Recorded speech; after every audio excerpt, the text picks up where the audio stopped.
Good morning and welcome to day 3 of JES Confluence. We had exciting 2 days of JES Confluence, first on sustainable urban development and then deep tech for good. As we now enter the third and final day of JES Confluence, which is spatial, societal and holistic well-being. While we have to take care of our spaces to create sustainable living and sustainable future for the society and for the cities, we cannot forget the social aspect and the holistic health of each individual that's part of the society. So today is a very important day and a very important topic.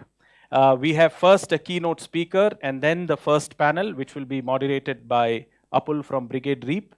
And thereafter, we have a special premiere of a Danish track. And from Denmark, we will cover the same topic. And it's going to be an excellent lineup of speakers. We promise that day 3 will be great. And you will have an amazing mix of ideas, concepts, which can all help us to connect the dots, collaborate, and co-create a sustainable future. I'm now pleased to welcome Mr. John Kurvilla, who is the chief mentor at Brigade Reap. Now, Brigade Reap is a very large accelerator and one of India's award-winning accelerators. So, REAP is Real Estate Accelerator Program, and it's anchored by the Brigade Group in Bangalore, India. And what they do is every year they have this amazing cohort of startups which are now moving towards the direction of PropTech and helping the whole property sector or the real estate sector to become green. This is also a great service for the society, for cities, and also for startups. And John has been a great mentor and advisory board member of TIA Summit. So I'm extremely delighted to hand over the floor to John, and he will give an excellent keynote. I have seen it, the sneak view before. It's an excellent keynote speech, and I hope you will enjoy it. Over to you, John. Jose, thank you, Jose. Thank you, TIA, for hosting the GS Confluence. It's a topic that's particularly close to my heart. With your permission, Jose, I have made one change in this entire program, and I've added the impact of economics to the topic that you've suggested. I'm going to start with a very simple statement. We live in a connected world. And when I say that we live in a connected world, the first thing that comes to mind is the internet. The fact that we can communicate with people. The fact that sitting here in Bangalore, we are today reaching out to people across the world with the message of what the JES Conference is all about. But let me take the liberty of actually bringing a fairly contrarian view to what this topic means to me. If I take the world that we live in, that is in fact brought together by technology.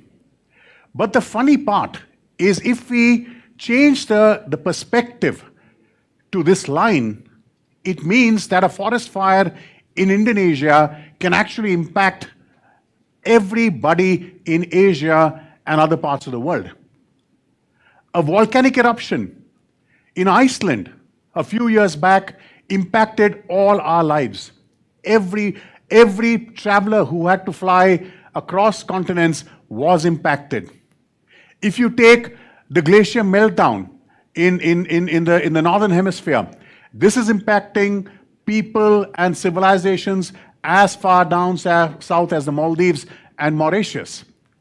If you take the oil spill that happened in the Gulf of Mexico many years back, it's perhaps one of the largest man-made disasters. It has impacted the lives of millions of people within a 1,000 square mile radius. And then you have closer home, India. You have husk burning, which is very, very current and topical today. Husk burning in Haryana and Punjab are impacting the lives of people in Delhi, Agra, and Rajasthan. Is this the connected world that I was referring to? Absolutely. And this connected world is in danger of ocean pollution, river pollution, which is destroying the lives and livelihoods of millions of people across the planet. In fact, when I was spending time understanding this topic and researching it, I was appalled and upset about a news information that I was able to unearth. This is the Aral Sea. It's 26,000 square miles between Uzbekistan and Kazakhstan. A few decades back, the rivers that fed this lake were diverted for cotton farming. And today, it is the largest man-made desert in the world. And then, of course, thanks to the fact that we live in a connected world, the impact of a silent killer that nobody's paying attention to today, electromagnetic radiation, because of all the connectivity that is around us. Now, if you look at the economic impact of this connected perspective that I just showed you, the forest fires in Indonesia, which are man-made, and this is what reports tell us, because they're looking at acquiring more land for farming, that has cost the Indonesian economy $5 billion. Mexico oil spill has cost $8.7 billion over 7 years. And these are documented information that I've been able to pick up from the internet because we live in a connected world. The Iceland volcanic eruption has cost $4.7 billion. The ocean pollution is costing us $13.7 billion to the marine economy. Water pollution can reduce the economic growth by a third. And these are World Bank statements. The market impacts of outdoor air pollution can approximately impact 1% of the world GDP. And the cost of air pollution closer home will cost our country $30.7 billion. Now, this is alarming. This is the impact that we as a civilization are having on this world. Now, if you juxtapose another piece of data, information, we live in a built world. 39% of global CO2 emissions come from buildings. 35% of all waste is generated in buildings. 30% of energy is consumed in buildings. 20% of water is consumed in buildings.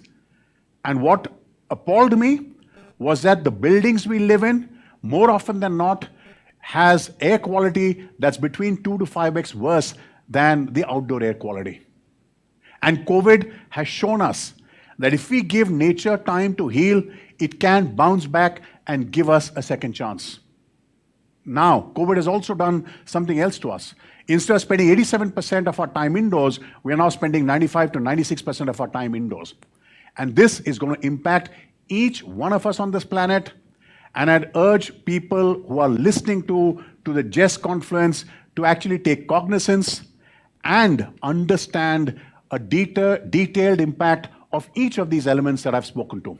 Now, I'm not here to paint a gloom and doom picture, because these are challenges, and I come from a school of thought where every challenge is a phenomenal opportunity for each one of us to create solutions that can create a better world.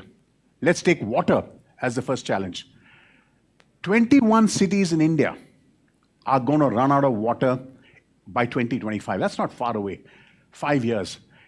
There is Chennai in the southern part of India, which ran out of water. Now, the funny thing is Chennai is surrounded by oceans. How can it run out of water? But this is potable water that we're talking of.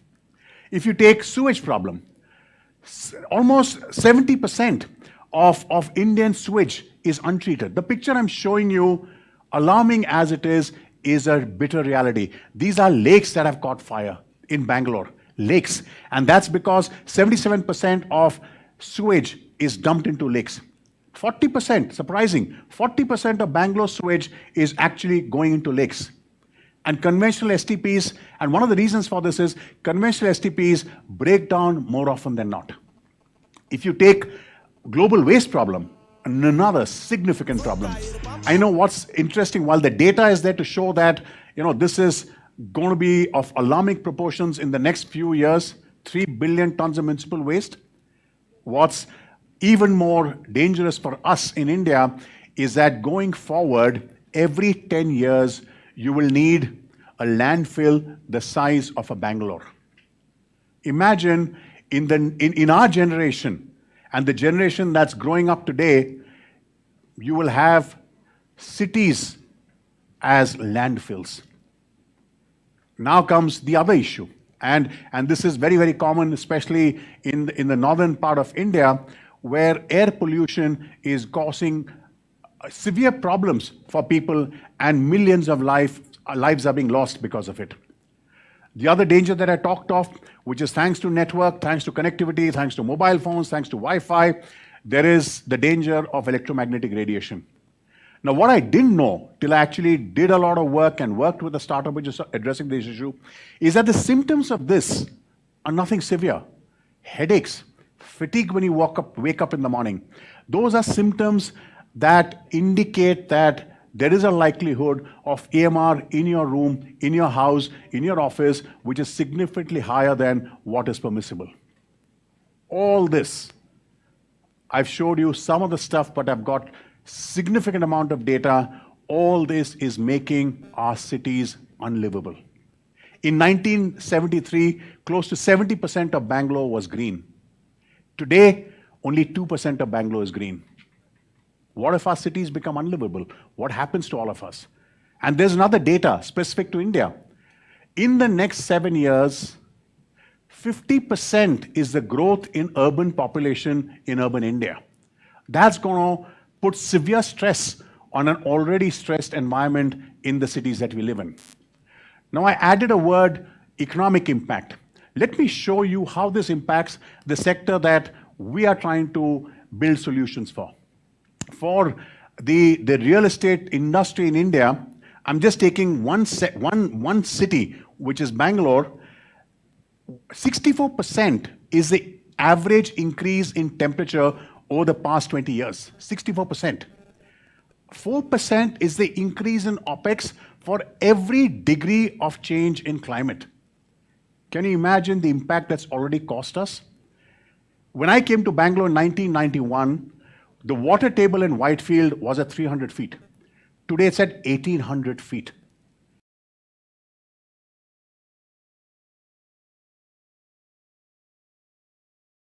Is increasing by 100%, and the financial impact of waste is going to be a 7% increase in annual waste management. All this put together, both from an OPEX perspective and a CAPEX perspective, is going to cost just the real estate and infra and construction industry in Bangalore a whopping $2.5 billion over the next 5 years. And this is the impact on an environment and an industry that's, as it is, struggling with its own battles. Labor productivity in the real estate industry is amongst the lowest in the world. And this is not me saying this, this is a McKinsey report. And if you take a look closer home, the situation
in our country actually decide to move forward to create Asia's first PropTech accelerator. At that point in time, everybody said, real estate is not going to use technology, startups are not going to work with the real estate industry, and they were not very, very wrong. When we started in 2016 October, there were just about 15 companies addressing issues that were of real value, solving real problems for the real estate industry. Today, I'm happy to say that we ourselves, as a team at Brigade REAP, have identified 2,000 PropTech startups and spoken to about 700. Now, PropTech is a very, very large word. Many years back, Forbes did an article which said prop tech was construction tech, collaborative economy, and the cusp of fintech and prop tech. But we now know, after having spent 3-4 years in this industry, in this space, that it covers much more. There's sustainability, there's wellness, there is alternate materials, there is data, big data, very, very important. And there is so much more that this word encompasses. And we today work with partners like Cisco, like Intel, like Microsoft to work actually helping technology founders to create real solutions to address real problems. Now, in the light of the past 13 minutes that I've spoken on the challenges, what have we as Brigade Reap done to address and mitigate some of those challenges? This is a list of startups, 40 to be precise, over the past 4 years that are addressing and taking head on some of the problems that I described. What I've outlined in green are startups that are actually addressing the sustainability issue that the world is facing, and especially our country. If you take the first startup, Smarter Dharma, is actually creating the world's first SRP, or Sustainability Resource Platform, which will, from a blueprint stage, tell a real estate company what are the interventions that technology should do to make their buildings sustainable. You have a startup called Natura, which is actually bringing greenery back onto and into buildings using a very unusual substrate, which is competition to soil, cocoa peat. It's a waste from coconut husk. It's got capillary action. It's 1/10 the weight of soil. It needs 1/10 the amount of water, and it's technology that they brought in, which can actually use this material to create gardens on our rooftops, on our walls, and in indoor spaces. EcoSTP. EcoSTP is perhaps one of the companies that, for developing nations, is actually creating an alternate to conventional motor-based STP systems, and they have taken an unusual inspiration from the stomach of a cow. They are an STP solution that doesn't need power, doesn't need human intervention, and you shut it and forget it. And the beauty, you can use the land on top of it because there's no odor, and people can use it to build playgrounds, they can use it for parking, and what have you. We got, in the 3 years of their existence, they have saved 2 cities through 70,000 sensors and holistic water management, close to 3 billion liters of water. So the challenges that I spoke of in the first half of my session are challenges that are real, and we have real technology companies that are solving this. Then we have companies, I talked about the second part, which is the inefficiencies that are impacting financially the real estate industry. And you have companies which are circled in blue, which are actually helping real estate, infrastructure, and construction companies save millions of dollars through technology intervention. And then, in March of this year, when COVID hit us, we actually went to the market and asked key stakeholders, what are the problems you want our startups to address? And the single answer that came back to us was, can you find startups that can address COVID issues? Now, Express is an interesting company that manages last yard delivery in gated communities. So if you're living in a gated community with 500 apartments, imagine every day you have hundreds of people, the delivery boys, the e-commerce companies, the cab companies, the help, all of them walking in and out. Of this, almost 70% are people who are delivering some service into these communities. Express has actually created an interesting intervention of human intervention and technology, where they become the gatekeepers into every community, therefore preventing the spread of both security and safety issues within a community. LiveSafe, I think he's going to be in the next panel, is actually helping you audit the challenges of electromagnetic radiation and actually has solutions that can mitigate the risk of exposure to radiation.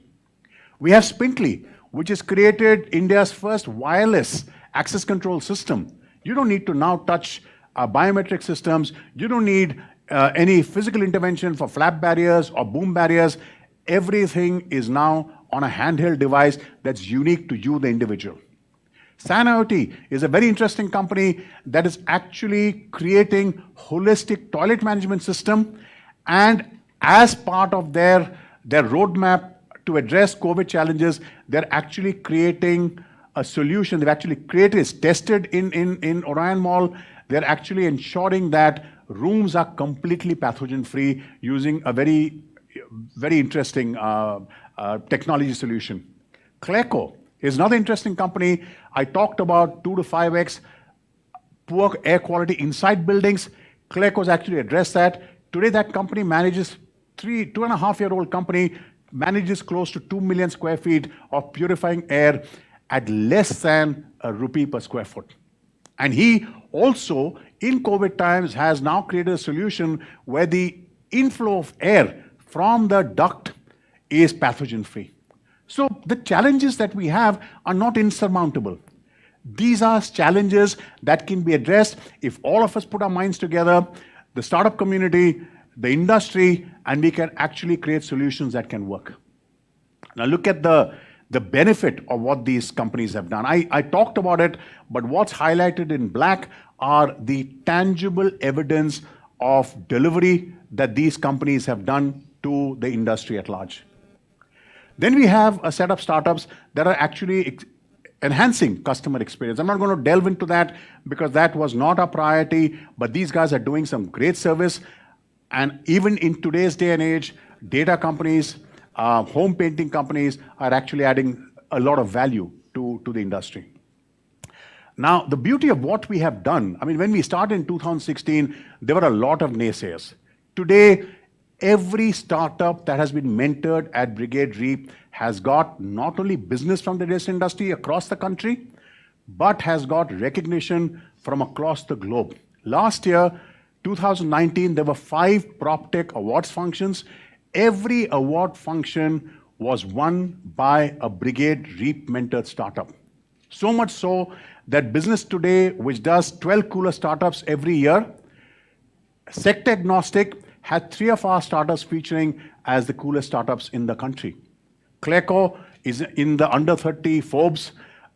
We got won the JLL PropTech Award. PropVR QuickSpec and we got won the NASSCOM CBRE Award. And KPMG's Global Innovation white paper talks of several of our startups actually solving problems for the world. And in recognition of what we did, this came as a surprise to us, the Government of India in October this year actually recognized us as the #1 accelerator program because they believe that we are solving real-world issues.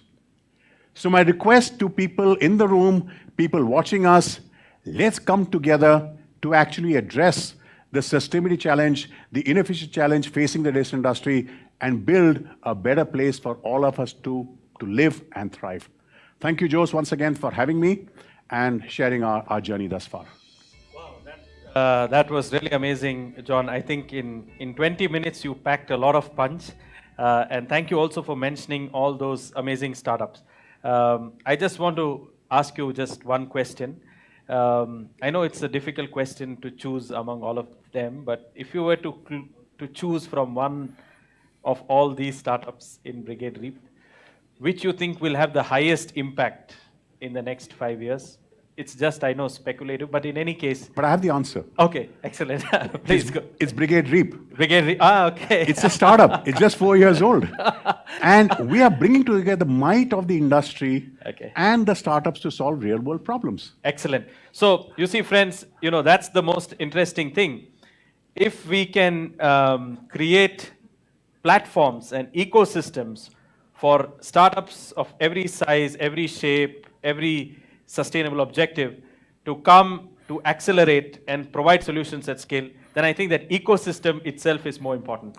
Thank you so much, John. I think I would also ask you to give one closing note because, you know, we have viewers from all over the world watching us. What do you think in this battle that we are fighting against climate change from the sustainability perspective? How much would you judge is our chances as a global community? So, Jose, we've all heard about the David and Goliath story, where David beat Goliath. Yeah.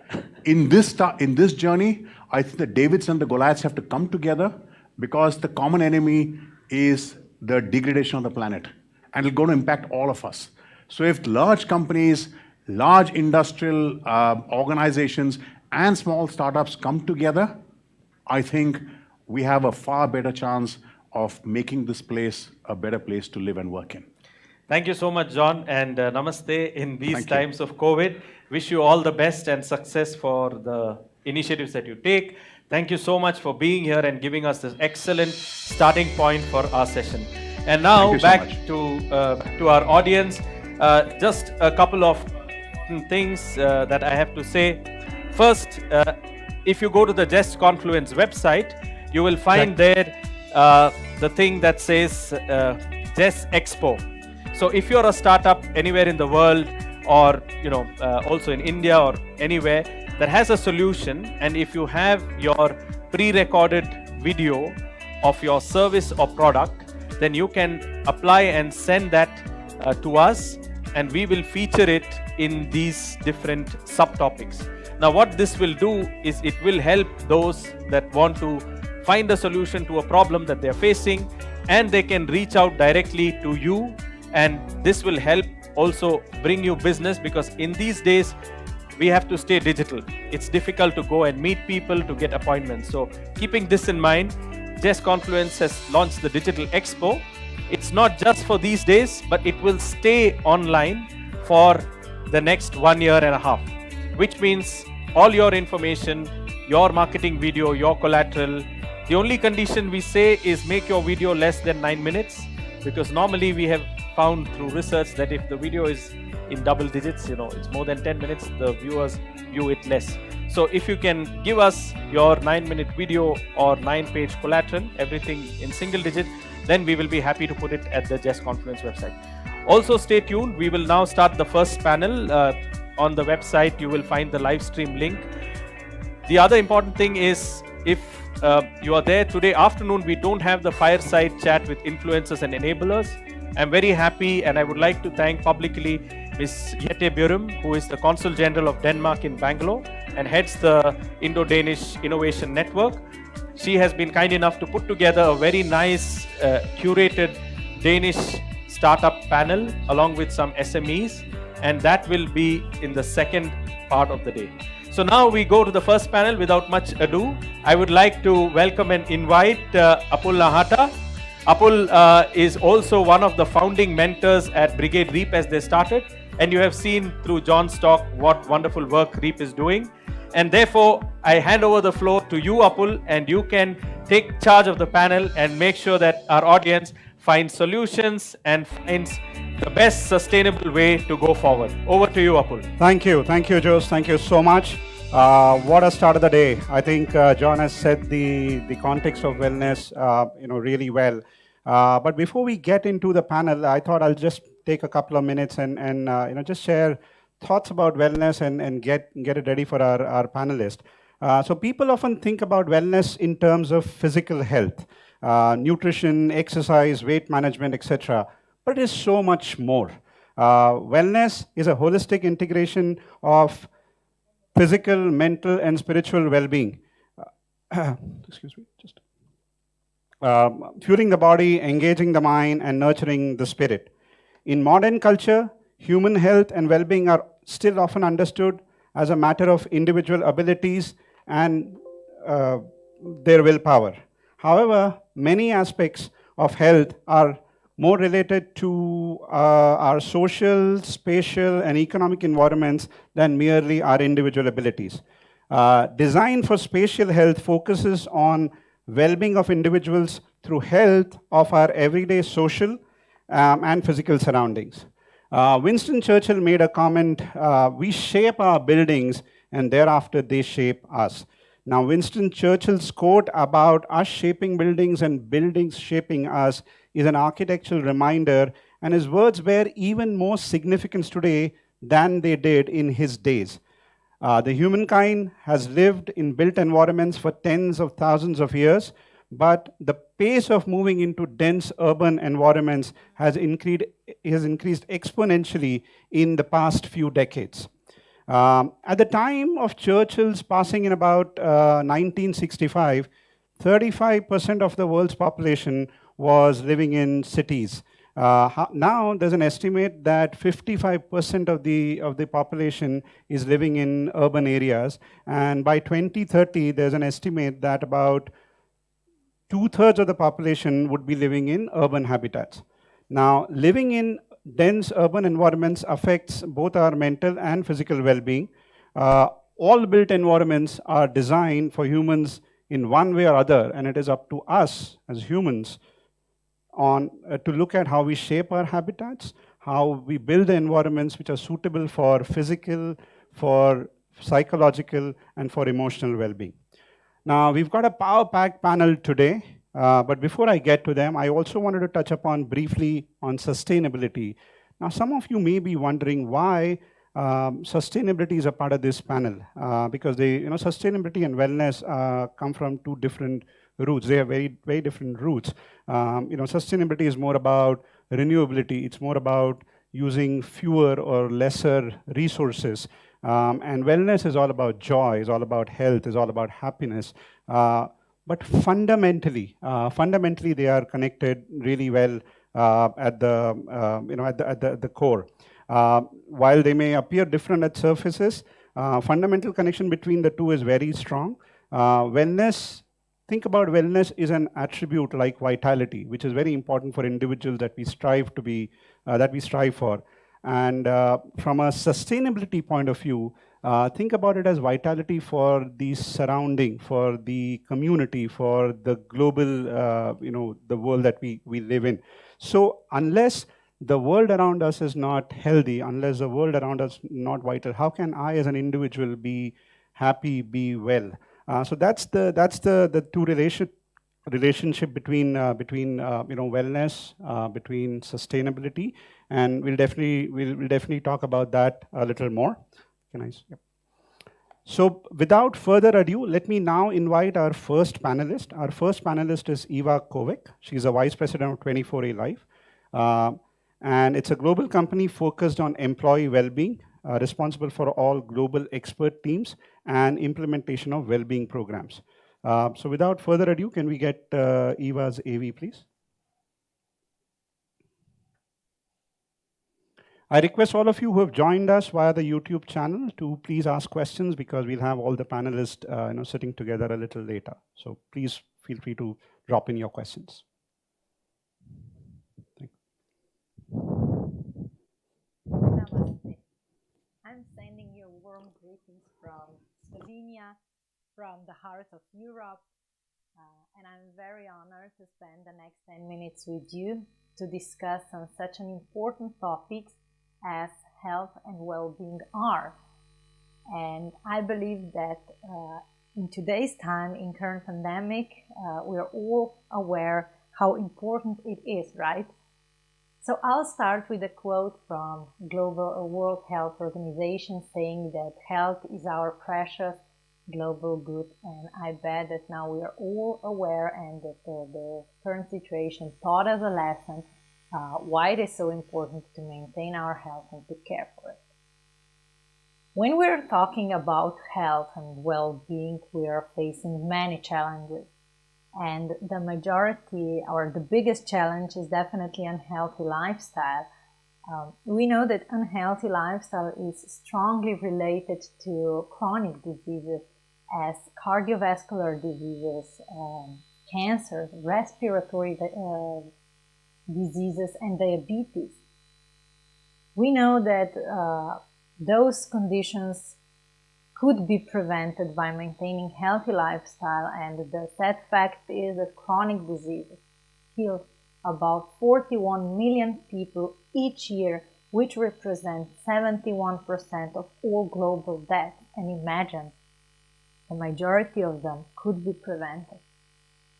Today we are all living or experiencing excessive amounts of stress. We live a sedentary lifestyle with lack of physical activity. Mental health issues are rising, the population is aging, and we have a big issue with overweight and obesity, which is becoming a new smoking. We are aware that during the pandemic, those problems didn't vanish. The current pandemic just added on the additional stress related to COVID-19. So we know that we need to prevent the virus. We need to prevent and stop the virus spreading all around the globe. We need to help to healthcare system not to collapse, and we need to maintain and practice physical distancing. This also includes remote work, working from home, lack of physical touch, visiting healthcare centers, physicians, therapists, and so on. And these are becoming challenges, and this is our new reality. And talking about the problems, we have a vision for healthier tomorrow. We know that 50% of healthcare costs would be gone tomorrow if people didn't smoke, if they would maintain ideal body weight, if they would improve their nutrition, if we would increase physical activity, strength and flexibility trainings, if we would use alcohol moderately, if we could and would practice some common safety initiatives, including appropriate precautions related to COVID-19. And at the end, of course, if we would develop social interactions, purpose, and fun. And when we talk about health, it's often, we can hear, it's written in our genes. It is, but the researchers show that 30% of our health goes to genetics. 10% goes to healthcare, and the 40% goes to our own behavior. So that means that 40% of our health is actually in our hands. And what we do, are we taking appropriate actions to maintain the health? And unfortunately, sometimes the preventive is not enough, and the role of rehabilitation is increasing in curative medicine. We know that the need of rehabilitation is predicted to increase, and it is increasing at the moment. We know that all the changes I was mentioning, including longer life expectancy, more chronic diseases and disabilities, are increasing the need of rehabilitation, and the current need is unmet. We also know that in low and middle income countries, more than half of the people do not receive the treatment they require, and the COVID situation even make the situation worse, because the existing rehabilitation services in 60 to 70% of countries have been disturbed due to the pandemic. So another issue, it's not just preventive, but also what happens after when we need a medical intervention. So we're not just emphasizing or stressing out the problem, we're also trying to solve the health and well-being occupation. So at 24A Live, together with the Mayo Clinic, we developed different programs, preventive programs, and also rehabilitation programs to help people to maintain healthy lifestyle, to be healthier, to be happier, and of course, to recover faster. And with the support of IT technology, we're able to spread information that programs all around the globe, and even in this current situation, is just on place. So as I mentioned, when, now is the time to understand or to seize the importance or the benefits of modern technology, all the online programs and telehealth. We know that with such a support, we can decrease strain on healthcare system. We can expand access to care and reach more people, patients, employees. We can improve people engagement with remote tracking and with the feedback loop between physician or expert and the user can provide an important feedback for each of them to stay motivated and to adjust the programs if needed. Of course, by the use of such a program, so it can support the independence of the people, and with integration with plenty of other devices, of course, we can make the experience even more accurate and safe and efficient, of course. And such a programs can be also used not just the process of rehabilitation or in preventive health, but as a part of well-being programs in organizations. Even though that people are now working remotely from home, that doesn't mean that they're not experiencing stress or other issues. And I think that as an employers, we need to be responsible and take care for their health, the employees' health, also during the pandemic, which in my opinion, it's even more crucial than ever. So not just offering solutions, you need to understand and to target the needs of the people, because not everyone has the same issues. So together with the Mayo Clinic, we delivered different programs, evidence-based program with validated and trusted information, targeting different problems, different areas, from coping with stress, becoming more resilient, to nutrition with Mayo Clinic diet and Mayo Clinic diet for diabetes, raising health awareness with 12 habits of highly healthy people, and of course to develop the purpose and happiness in life with different programs. So such a menu of different interventions can help to support people in actions while trying to adopt a healthy lifestyle.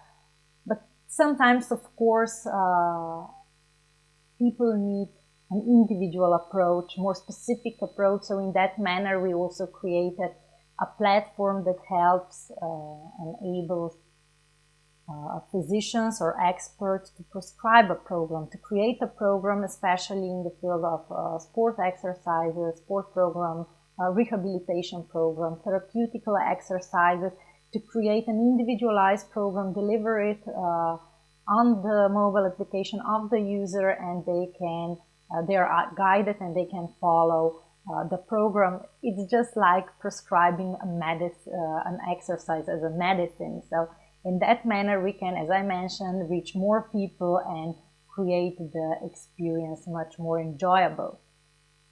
So I won't go too much into details, but there is a return on investment. Many researchers show that even $1 invested in preventive health can return on up to 3, 5, 7. In Europe, we even report about 10 to 11 euros per euro invested in the well-being or preventive health. So actually, it's not a cost, it's an investment. And who should benefit, as I mentioned, definitely individuals, but also organizations as a part of wellness program, to decrease the levels of absenteeism, presenteeism, and fluctuation, and of course to become an employer of a choice, showcasing that we care for the people and for their well-being. Nonetheless, insurance companies, because healthier we are, more benefits they have, and of course the economy and society from creating more healthier and happier environment to fulfill, the mission of creating a happier and healthier world. So that would be all from my side. I'll say thank you, shukriya. If you have any questions, I'm happy to answer. If not, I'll just say take care, stay safe and healthy.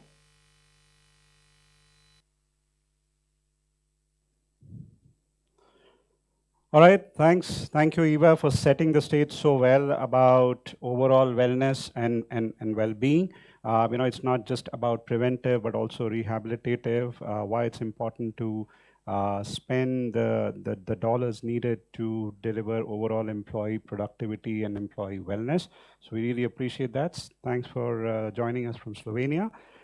Moving on, let me now invite Nicholas Bokhoff, who is the COO and General Manager, Water Services, South India at Suez Environment. India and actually several parts of the world, Nicholas, are tackling head-on challenges posed by increasing scarcity of water resources and rapid increase in waste production. I know we did a brief chat just before the session, and you had some interesting things to share, so would love to have you take this forward and share with us what you and Suez is doing. Thank you. Thank you very much. Thank you for giving me the opportunity today to share about how Suez is contributing to the well-being of people, especially in cities. So let me first introduce you in a few words about Suez.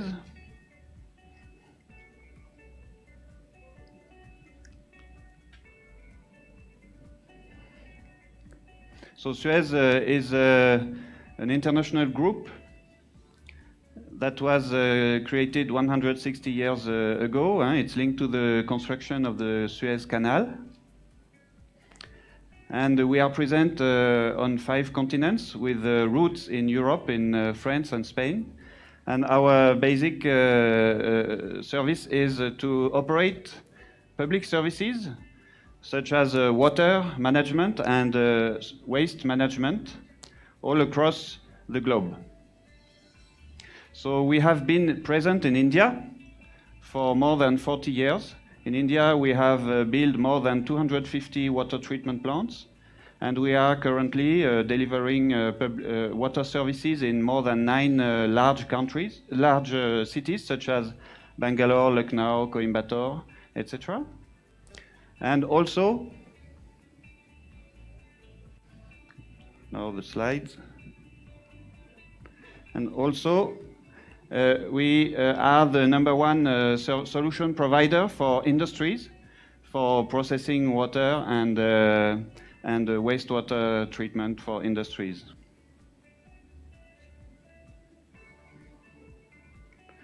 So the slideshow is going to work. So our DNA at Suez is driven by serving people and also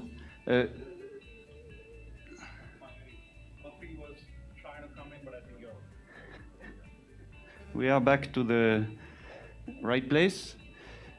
So we are basically helping the cities face their challenges for the 21st century, so demographic growth, climate change, and water scarcity, as it was mentioned earlier, and geographical inequality, so growing urbanization. And for that, we, based on our DNA, and we share a common purpose at Suez, which is shaping a sustainable environment now. And more specifically for cities, so we have solutions to help cities improve their impact on quality of life of citizens and to be successful in their environmental transformation. So we are building on our long experience of 160 years of operating public services, so which helped many people in many aspects, such as access to sanitation, improvement of health via potable water, and also creation of jobs in all geographies where we are operating, because public services are job creators. And also we participate in recycling of resources or generating resources from waste, from wastewater, and also from sea water. When we face water scarcity, we can provide desalination solutions. So as an operator, we need also solutions, so that this is why at Suez we also developed and offer a range of solutions to support the public services. So this is why we are also building water treatment plants, designing and building water treatment plants. For instance, one of the largest in the world in Santiago in Chile. So it's called the Biofactory. We also offer solutions for soil remediation, as well as solutions for air quality monitoring and treatment. So this is air topic is an emerging topic which many cities and especially in India are facing. And as mentioned earlier, there are also many startups and a lot of innovative solutions for air treatment. And Suez is also happy to contribute to this aspect. Also, we are committed to the preservation of biodiversity, especially the oceans, which is linked to the plastic pollution. And one of the solutions for that can be implemented in the cities are the artificial wetlands. So it's called dragonfly zones. So it's a very smart way to provide an advanced treatment of wastewater with very less infrastructure, but very efficient treatment thanks to the biomass and biodiversity. Also, we are very committed to the digital transformation of cities, and this covers a lot of aspects, from smart metering to data analytics and integrated control and command centers. So now let me introduce you some business cases. So the first few business cases are about the water, waste, and energy nexus. So some are from outside of India, some are will be from India. So the first example is from Jordan, where we are currently operating a large wastewater treatment plant in the capital city, in Amman. So this wastewater treatment plant is self-sufficient in energy and is also providing some resources for the environment, because especially water for agriculture, because as you may know, Jordan is one of the scarcest city.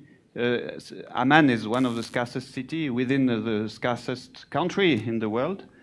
And this is one of the flagship in terms of wastewater treatment plant and biofactory nowadays.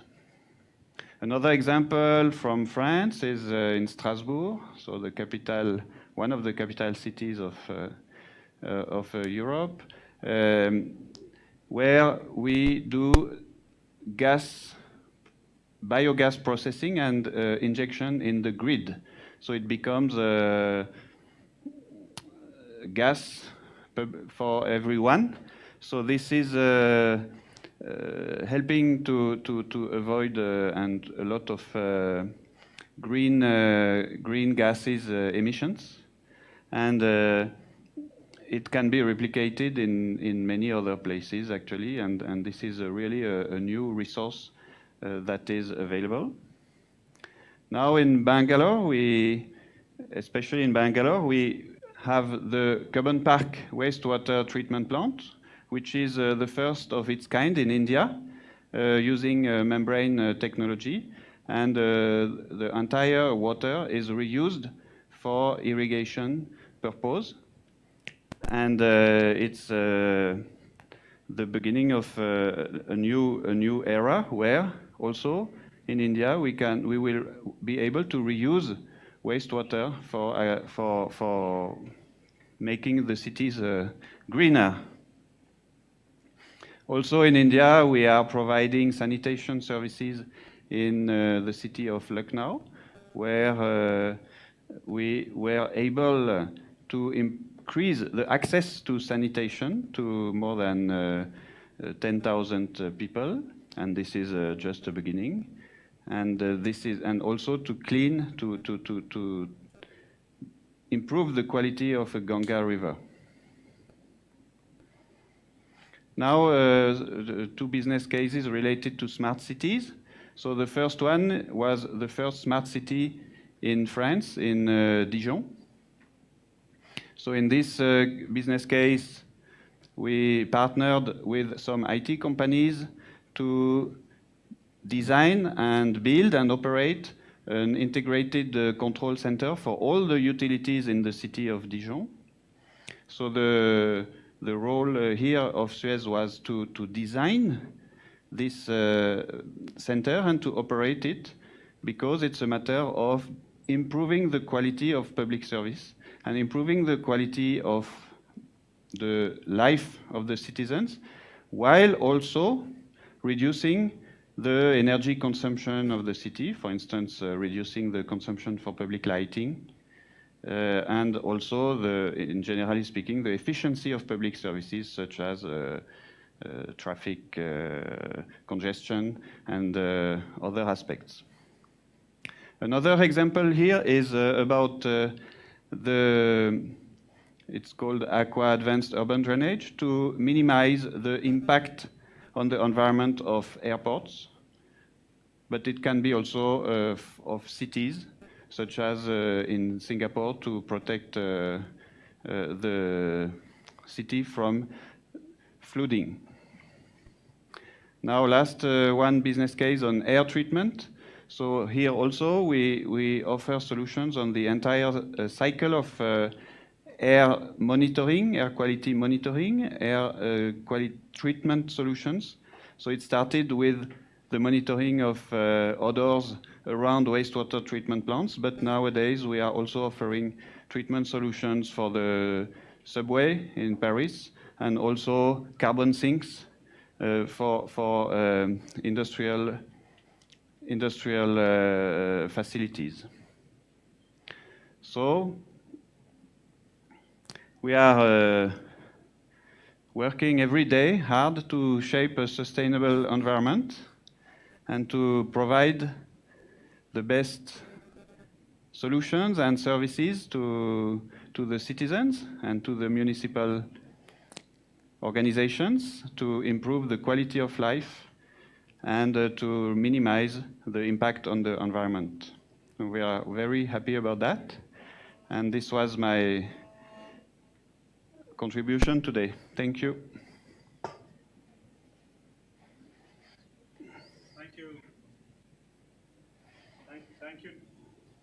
Thank you, Nicholas, for sharing that. It's very interesting to see the kind of work Suez is doing in water, sanitation, air quality, smart cities, not just in India, but globally. So thank you for sharing, and I look forward to some interesting question and answer during our panel discussion.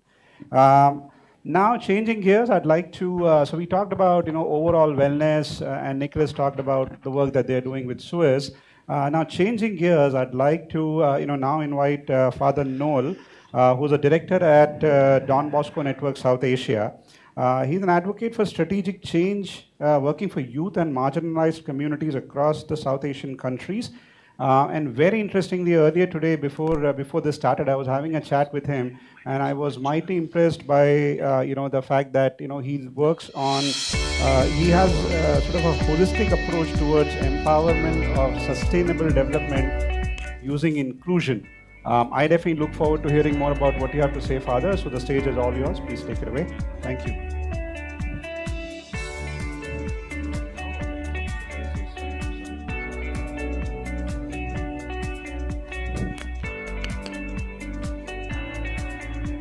Good morning to all the viewers here from Bangalore World Trade Center. It's great to be part of this Economic Global Sustainable Summit. And good morning to all the viewers who are part of this digital summit. I think this is a trendsetter. It's very exciting to be here this morning. The topic today for my talk is leaving no one behind, building a sustainable inclusion. So if we have to talk about sustainable inclusion or sustainability today, it's maybe carrying coal to Newcastle. I don't want to do that. But what we are going to say is, does economic growth ensure sustainable development is a question. That's the first point. The second one is, a culture of inclusive growth for building sustainability, what is needed, and what Don Bosco network across the world, across South Asia is doing to leave no one behind, but with a sustainable inclusion. And then what we are talking all these days, the deep tech, the data, and what we have been hearing, the startups, everything, how they can contribute to this. So just to start off, 17 countries studies have been done by Kowalski. He found that GDP growth does not mean a sustainable growth. And so going further, there are other studies which say the Genuine Progress Index, Happy Planet Index, Human Development Index, all of them are saying that these three factors, social, environmental, economic factors, have to be included. We heard a beautiful talk from John Kurula how environmental disaster is affecting sustainability. But I would like to go beyond. Not only social, economic, and environmental factors, but culture plays a great role. It is not culture as one more pillar of this sustainability or culture for sustainability, but culture as sustainability, an inclusive culture. This is what we are talking about. Just take this case of Vivek Murthy today is going to be advising Joe Biden's COVID task force. Where does he come from? From Karnataka, farmer's family today upstairs. Don't want to talk about Kamala Harris, who comes from a mother, Indian mother. Why they are there? Because they have been given an equal opportunity. And today, if you look at this picture, there are two kids carrying school bags, two kids carrying a trash bags.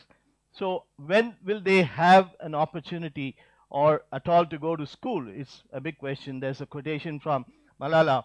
We cannot succeed when half of us are held back. That means we need to give opportunity to everyone.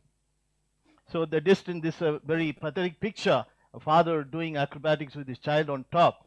What is the distance between the father? It's real hunger. So again, there is exclusion here happening, not inclusion. So world needs to reduce poverty, inequality. For that, we need inclusive growth. And inclusive growth sometimes from economic terms thinks that it is not compatible with equality. But inclusive growth is needed for complete equality. So ensure everyone the same opportunity to work hard and contribute. So participation of all the sectors of the society. If someone is left behind, then there won't be any sustainability.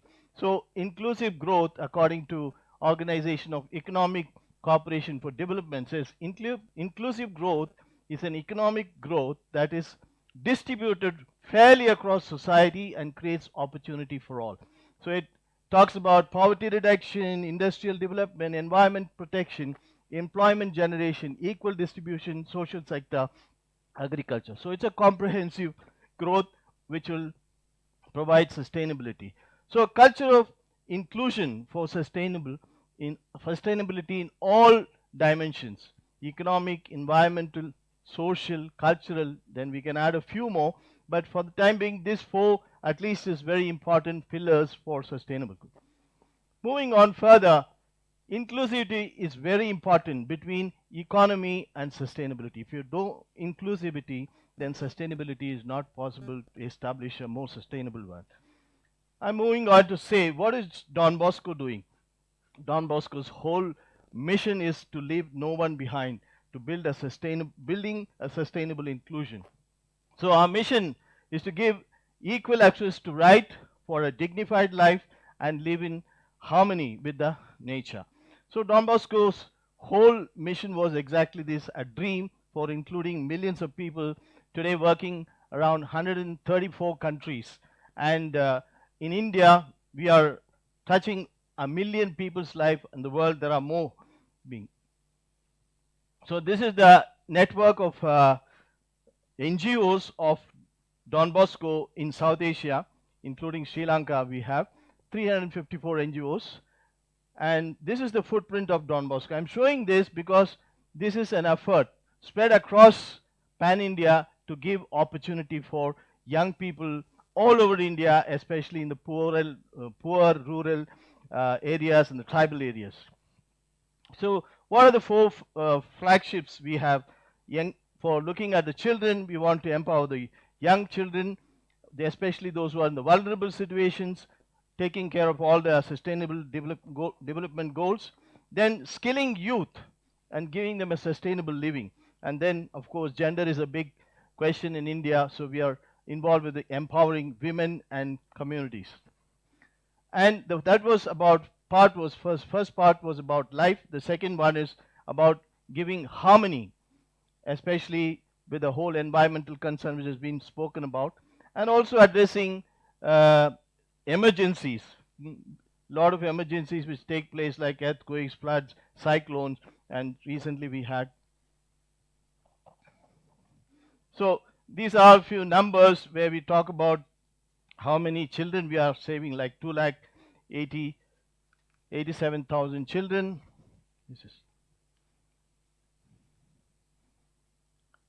This is something very interesting, how we are inclusive to make school dropouts learn coding in Mumbai, which is happening. This is also happening in many of the cities. This is one example how we are trying to be inclusive to bring street children to mainstream them. This is a whole work of 103 technical schools giving vocational training, skills for sustainable livelihood. And we got a big network called DB Tech, which partnered with Skill Mission India. And women empowerment programs which are going on. And also we have this question of Green Alliance, which takes care of a lot of climate concern issues, which I don't want to talk about because it's been spoken enough. Then lot of disasters, and recent disaster we had is this COVID, and we managed to reach 3.28 million people because of our spread big and bring inclusion for them. And this is how it was distributed from various states of India, how many people were taken care. But this whole COVID-19 crisis has brought us to the awareness that we need to work for migrants. But Don Bosco's whole DNA, I would say, Don Bosco's mission started with the migrant children. So we have been working with the migrant and migrant children for a long time. And so now we have started around 38 migrant desk centers where we give help for ensure the rights of the migrants and sustainable livelihood for them, and give them career guides and job placement. But the whole question was how there is no data about the migrants today. And today I'm going to pose this challenge to the rest of the panels which we have talked about. Data, how much we are able to use to bring inclusion to the people. This is another beautiful example. This is in the WhatsApp these days. Vinisha, 14-year-old girl from Tiruvannamalai, brought out this new innovation of solar for presswalas, those who are doing ironing on the streets. And she has brought out this prototype, and she won an award from the Swedish Academy for Climate Cup, and it's going to change the life of 10 million presswalas in the world, or especially in India. And it's going to be environment friendly because every presswala is going to use 5 kg of coal every day burning. That's against the environment. So the challenge today, COVID has opened up a lot of avenues. How deep tech can help, data can help, and today we are having this conference also because of the COVID, a new type of addressing concerns. And so people need to use data, and we need analysis of the data for social development also in the non-profit sector. We have been hearing about a lot of startups, innovations these days, but how much of this is being utilized for social development and ensuring rights of the people is a question I would like to pose. So this is what we have been hearing. Data and deep tech for a culture of inclusive sustainable development. Is this possible, or how much of it is going to be used? And all that we have heard about AI and IoT and robotics, all this, can we use it for ensuring the rights of the people and making them included in the sustainable development? So the UNDP said, applying the pledges as principle across all its program, calling for countries to examine disaggregated and data and people-driven data. It's not data driving people, but people-driven data and information to bring inclusion. And civic engagement and giving a voice to the people whose voice are not heard. And then enact integrated, equality-focused SDG policies which will bring about interventions and budgets to bring about inclusion. So this is a model, business model, which we are seeing here from Concord and cooperatives and fair trade, which came yesterday from one of the talks. They are talking about structural characteristics driven by social and environmental mission and inclusive governance and led by a long-term vision for sustainable development. And they benefit people and the planet by creating a decent work opportunities, empowering women and youth, reaching out to marginalized people, contributing to the green transition. So these are few models. So the whole question is, economy is there, sustainability is there, but the missing link is inclusive culture, which can make the economy sustainable. So these are all our partners who are trying to support Don Bosco Network, and they have brought inclusion and sustainable development. I want to say that in this whole panel of these 3 days, we have had this summit where a lot of people have come from different perspectives of dimensions of life, but this happens to be the only non-profit, and this is an act of inclusion in the global summit or digital summit. And I thank Jose K. Jose for Jose Jacob Jose for giving this opportunity to be part of this digital summit. So I'd like to conclude the mission of Don Bosco is to leave no one behind and build a sustainable inclusion so that we can have a better world and where everyone can live with dignity and in harmony with the nature. Thanks to everyone, and it's been wonderful to be here in this global summit.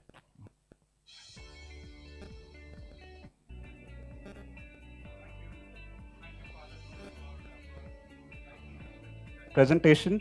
One takeaway for me was, economic growth is not sustainable without inclusion. I think that's the key takeaway that I could take off. And I would like to answer, you did mention about AI, about IoT and other. At REAP, we are working with startups which are all about sustainability. They, of course, use tech and deep tech, but it's not just about that. I think we're very cognizant of that, and I think you'll see a lot of startups coming out of our fold in those areas. Look forward to interacting with you further. Now, before I bring in my next speaker, so we heard from Eva about the overall wellness. We heard Nicholas talk about the kinds of problems that Suez is tackling, from water, sanitation, air quality, and so on. Another important aspect that my next speaker would be talking about is waste management. Now, before I bring her, I just wanted to sort of share with you, some of the startling numbers. World generates about 2 billion tons of solid waste annually, and that number is expected to go up by about 70%. So that's about 3.4 billion tons in about 30 years. Statistically, by some studies, it's known that 30% of this waste is not disposed in an environmentally safe way. Now, imagine the problem that this can create from an emissions point of view. The carbon dioxide emissions, by some statistics, could be as high as about 2.6 billion tons and growing. That's a scary reality. In India, where between 2018 and 2025, we expect the solid waste generation to triple. We will need a landfill of the size of city of Bangalore, where we are, every 10 years. So, which is again scary.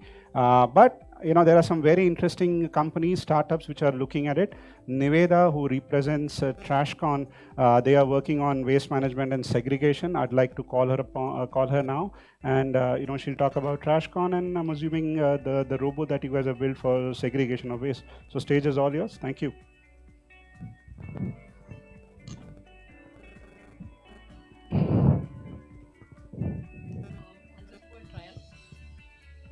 Can you hear me? Yeah. let me know when I can start. Yeah. So, we all know what happens to waste when it goes out of our houses. At least those of us in India and all the developing countries, we definitely see it right in front of our houses every day. So I'm not going to go deeper into the reality, because this is the reality after all kinds of rules that have come into the picture. Trillions of dollars being spent to create awareness, trillions of our taxpayers' money being spread to create awareness. But this is the reality. Now, what is the reason why this is the reality? Is because we went a little deeper. We literally had touched waste and started, looking at what is the waste and why is this the situation. Then we realized that when you have paper, plastic, metal, glass, diaper, sanitary napkin, blood, dead rat all sticking together, you can't do anything with it. You have to dump it and eventually burn it. And this dumping and burning, how does it affect you and me? Is because it causes 22 different types of diseases, including COVID. And almost all kinds of pollution that you can possibly imagine, land, water, air, all kinds of pollution, and of course global warming to a large extent.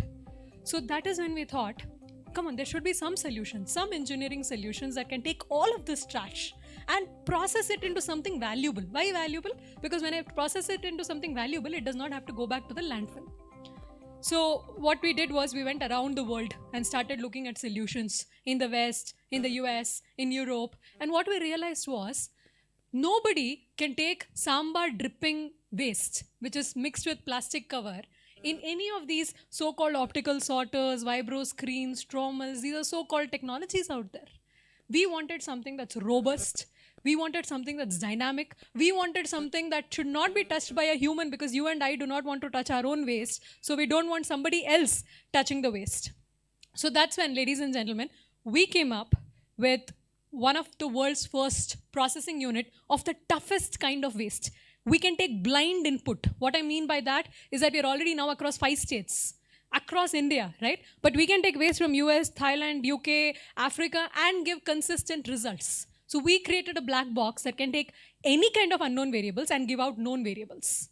And this is run automatically with minimum manual intervention, and that's the beauty of it. It's a patented technology, but what happens? So what happens is that the waste that you see on the streets gets first sorted into wet and dry. The wet waste is your food waste, canteen waste, kitchen waste, which gets processed into, say, compost and gas. Now, the dry waste is majorly the plastics that we consume on a day-to-day basis. Now, what happens to this? Let's see. Now, this is the second reality that we are trying to solve. One side, we are trying to solve, waste going into such places like landfills. On the other side, there are already mountains of waste, shadowing our towns, which I think our future generations will have to see when they are in their flying cars. So we try to come up with a solution for this. Again, we built a technology that can sort this sort of tough waste into plastics, compost, stones, and fuel. And this technology can be used for marine waste, beach waste, ocean waste, and recover plastics from it. Now, Nivita, that's great. You're recovering plastics from everywhere, but what are you doing about it? Now, that's where we hit another problem. You see, the plastics that we see in the beaches, in the oceans, in the rivers, in the streets, in the landfills, do you know what is the common point about it? It's not only plastic. It's a type of plastics that you see everywhere.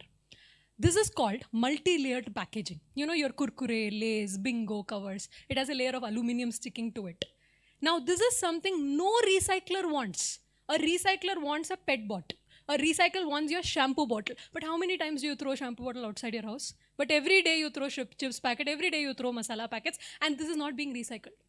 So that is why this is 85% of the plastics that we are sending out. MLPs, multi-layered plastics, non-recyclable plastics. So although we figured out the first bit of the solution very well, we were quite stuck at this particular part of the solution. But as it is, we wanted to solve the problem once and for all. And that is why we pushed ourselves and we created a technology.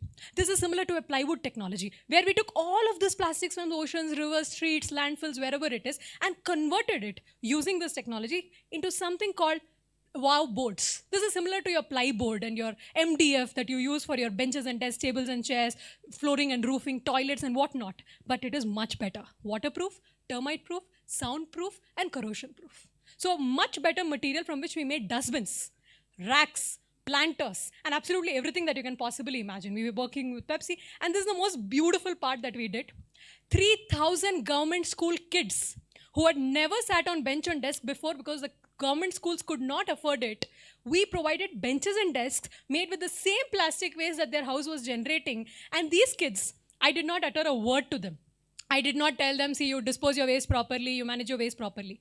But these kids got up and said, the waste that went out of my house has come back as bench and desk.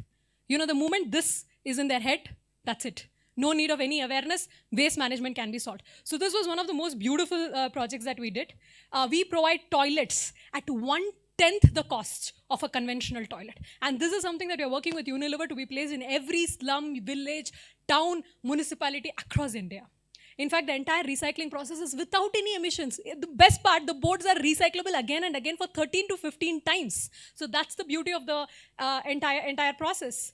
In fact, during COVID, especially during COVID, our hard work came as testimony, because while waste pickers across the world were dying, although we saluted them saying waste warriors, but they were dying because they had to touch our waste. During this time, our waste pickers, we don't call them waste pickers, we call them operators and supervisors, were risk-free because they did not have to touch waste. And that is why you can see our clients speaking how we helped them save their people during COVID. This was the most beautiful, thing that came out of our entire journey so far. In fact, we got a certificate of appreciation from one of the municipalities because we helped save literally hundreds of lives during this time. And it goes without saying that in a matter of very few months, we have created an impact of over 100 million lives. We are today processing 20,000 tons of waste per year, and we're working with some of the largest of entities like UK government, World Bank, to name a few. And some of our customers include Unilever, Pidilite, Capitaland, ONGC, Baker Hughes, several corporates and several municipalities. It can be villages, towns, municipalities across 5 states in India now. And doing so, we are solving not 1, not 2, but 13 out of 17 sustainability development goals of the United Nations. And why are we doing all this? We have a team. We have an excellent team of 50 of us who are all engineers, management professionals from some of stellar backgrounds, working day and night touching wastes. Why?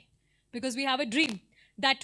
We have a dream. I'll come to what our dream and vision is. But during this journey of creating an impossible solution to solve the most biggest problem that is plaguing mankind, we have been awarded by the Prime Minister and Trade Minister of Norway. We have been awarded by the Principal Scientific Advisor, by several ministers. We were awarded by the Prime Minister of India, by the United Nations Deputy Secretary General. You can see letters from some of the who's who, including the Prime Minister of India.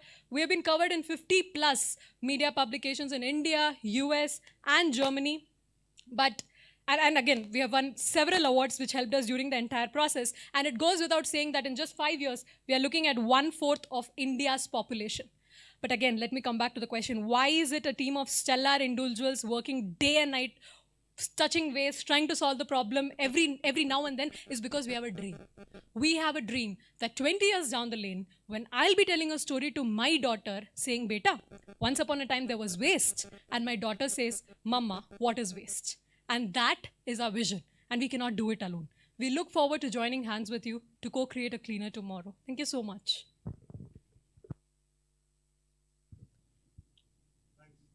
Niveda, that was very impressive. It's very good to hear about the kind of work that you and of course the team at TrashCon is doing. Thank you so much. So look forward to interacting with you, and I know I definitely have a few questions for you when we sit together at the panel.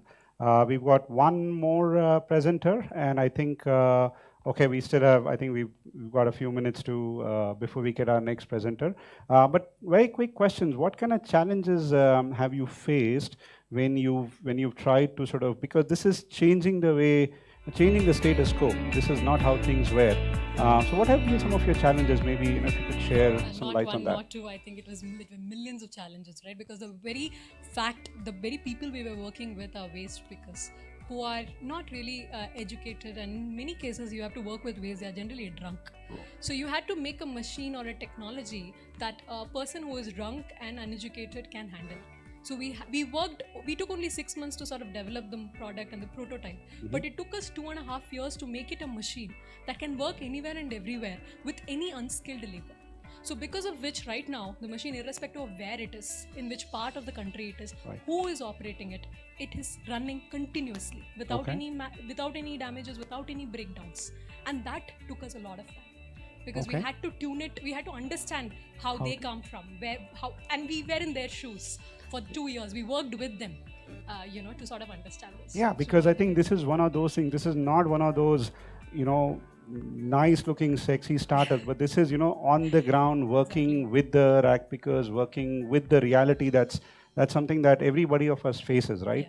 I know at my place, we are told to segregate it, but then, everything is put together when it reaches just outside the gate in that one single truck, and then it goes back. So, segregation, while each of us try to do it, I think the way that you guys have done it, I think it's fairly interesting.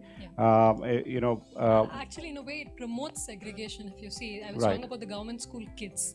Although we didn't speak a word, we didn't utter a word, the awareness in the kids sort of gave them an idea that waste is wealth.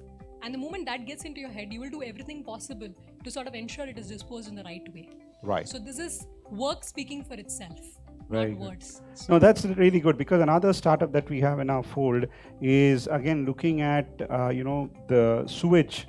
Sewage is another part, which I'm sure is something which is very adjacent to what you guys do, right? And how do you take sewage and actually make, and I know Tarun talks about eco-STP and says waste to wealth, and that's what reminded me of him. And again, they take in the waste, the sewage, and basically through the process of biomimicry, which is again a very, very interesting way. They've replicated cow's stomach, the way it works, and comes on the other side the potable water, something that can be used not just for drinking but also for environment and things like those.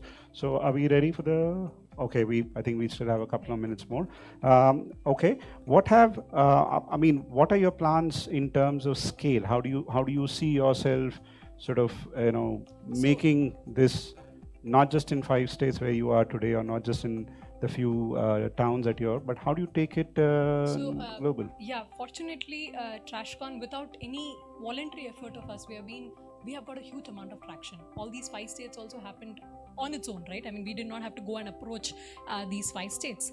Now, the idea is in the next 5 years, we want to handle 1/4 of India's waste, or equivalent to 1/4 of India's waste. That's 25,000 tons per day. Right. And the reason why we can do that is, number one, we are not dependent on human behavior. We are not dependent on, hey, you have to give me the waste in one particular way, and only if you do that will I come to your place. But we are telling that give me anything and we can create value out of it. That makes our entire proposition very highly scalable, and the only limitation is how quickly can we grow. So that's pretty much it. And now the government also is on board in several parts of in India, and we're working with corporates, government, a beautiful model. Very interesting. Very interesting. Look forward to Thank you so much. Discussing further with you. Thank you so much. All right, I think we've got the last speaker before we get on to a panel discussion. So now, again, switching gears here, tech has been a boom, has brought about many changes in the past decades. The electromagnetic radiation that's emanating from cellular towers, from Wi-Fi, from microwave, with 4G deployment and 5G on the anvil, the tele-density or the density of towers is going to grow up. And I'd like to now, without taking away any more time, like to invite Nihar and ask him to share with us what LiveSafe is doing to tackle electromagnetic radiation. So Nihar, the floor is all yours. Thank you. Thank you, Apul. I hope you guys can hear me clearly. So everybody's spoken about something you can feel, hear, smell in many cases, taste, touch. I'm going to talk about something today which you can't feel, but it is affecting you, and it's affecting your well-being, and it's affecting the well-being and health of spaces. So today I'm going to talk to you about radiation. It's something which powers everything we use. Our cell phones, our devices, IoT, everything works on electromagnetic radiation. But could this be affecting you? I don't know if you observed, but if you use your phone for a few minutes, your ear tends to get hot. So that is actually the microwave radiation from your cell phone antenna cooking your ear. And it not only cooks your ear, but it actually goes through your brain and affects your brain as well. And for adults, it's not as much, but for children, it's more. So this is something which is definitely affecting you. And I'm really thankful to the panel here for including this over here. Cell towers, Wi-Fis, and devices, these contribute to radiation in our environment. We spoke about inclusion, we spoke about divine charities. Today I'm going to talk about something which may be there in places we feel God may not be there as well, electromagnetic radiation. So when you have a headache in the same place, when you sit in a place and you have a headache, chances are that there's a Wi-Fi router right above your head. If you wake up in the morning with a dry mouth and you're tired, chances are there's a cell phone outside your window, cell tower outside your window, or you've kept your cell phone right next to your nightstand. So these are things which are affecting you in ways you cannot understand as yet. And a lot of people don't understand, but there are published peer-reviewed medical studies which conclusively show and prove that this is affecting you. So this is something we really need to look at and take cognizance of when we start living in this modern world where everything is wireless. We have two types of exposure to microwave radiation. We have consensual exposure and non-consensual exposure.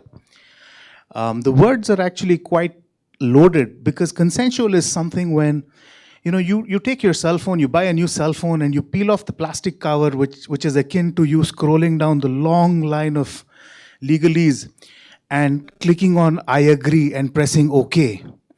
The peeling off of the plastic cover on your cell phone is similar to that. So that is something which actually makes it consensual. So you have agreed to the terms and conditions of the cell phone manufacturer or the device manufacturer, and it's consensual exposure. And you also have non-consensual exposure. Our world today is flooded with it, especially in offices. So if you look in an office, you have repeaters, you have Wi-Fi routers, and you have many of them. Not just that, you have signals from your neighbors' phones, from your neighbors' devices.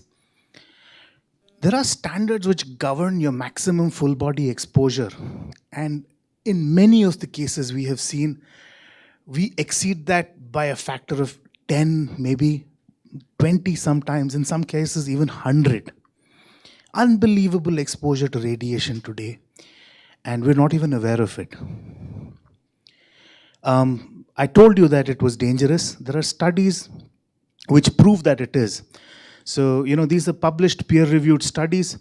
There's a clear link between microwave radiation and cancer. There's a clear link, which prompted the Supreme Court of India, the Honorable Supreme Court of India, to actually get a tower removed from a premises because there was a cancer patient affected.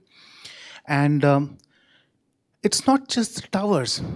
It is a lot of other devices which we use in our office environment, which are causing a lot of symptoms which affect our well-being and our ability to work, our ability to communicate.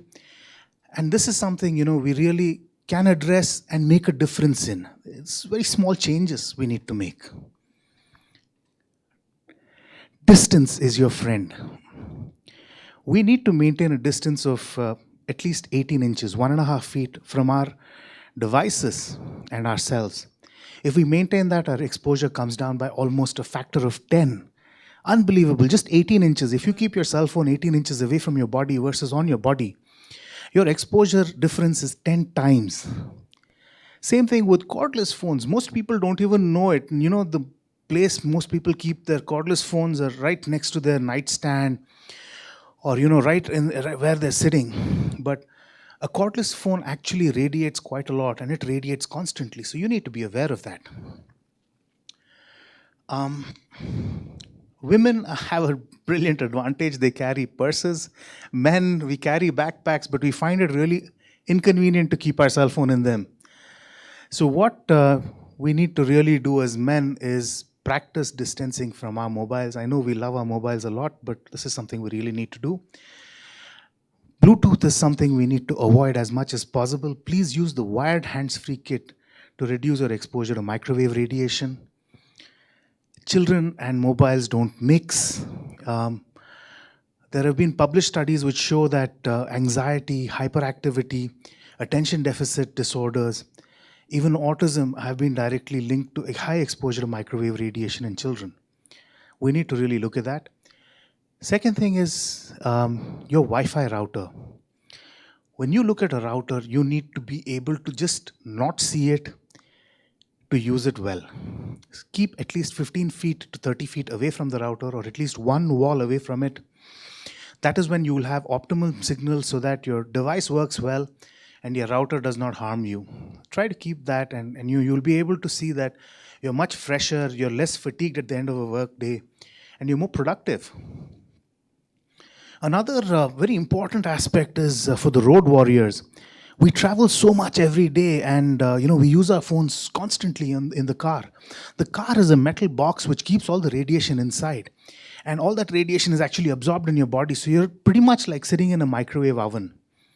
And what we strongly recommend is to keep the mobile phone face down on the dashboard of your car to avoid it from radiating your interiors too much. This is something we look at. Microwave ovens, please be in the next room, especially if you're a woman who's pregnant.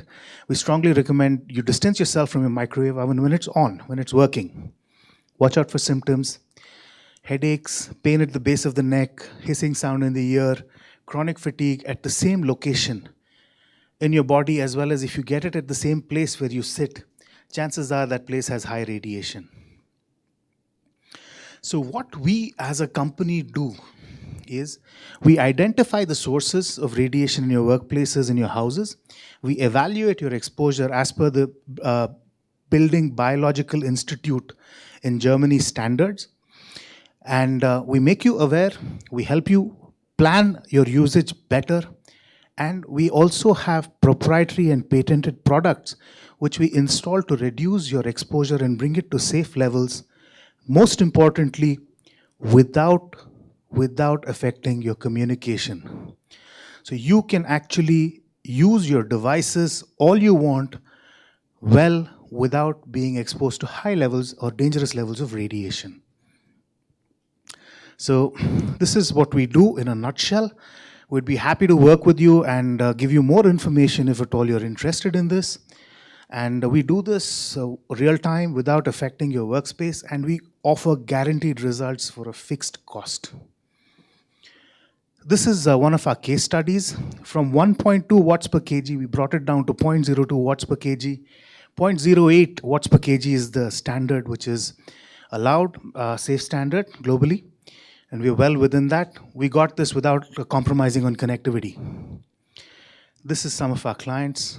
Thank you very much for listening to us. It was a pleasure presenting to you, and very happy to work with a lot of companies in making sure that when people come back to their workspace, they come back to a healthy, happy, and a productive workspace without affecting immunity, which is one of the key things which is affected by excess microwave radiation in your environment. Thank you. Thank you, Neha, for that. That was very interesting to hear again. So now let's do this. I know we don't have a lot of time, but I think we can do a very quick panel discussion. I know a couple of questions have come in. So can I request all of my panelists? Can I request Nicholas, Niveda, Nihar, and Father Noor to grace us with their presence on the dais, please?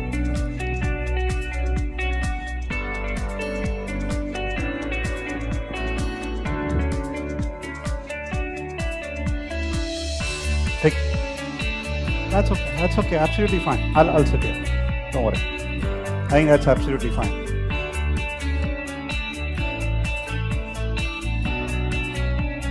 Go ahead.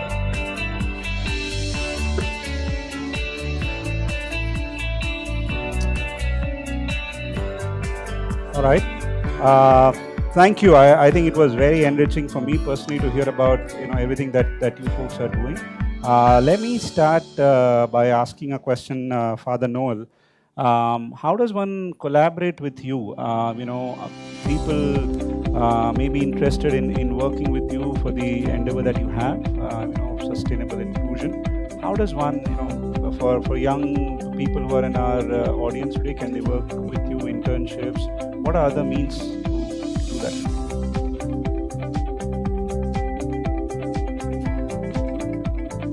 Can we get the mic? Hello. Yeah, that's a very pertinent question to me. That's also a puzzle which I have to post before everyone, which I was trying to present also in my presentation. Yeah, just for an example, now the COVID has brought this huge migrant problem across the country. We don't have a data. Whether it's 100 million or 400 million or 10 million, nobody knows. And many of them.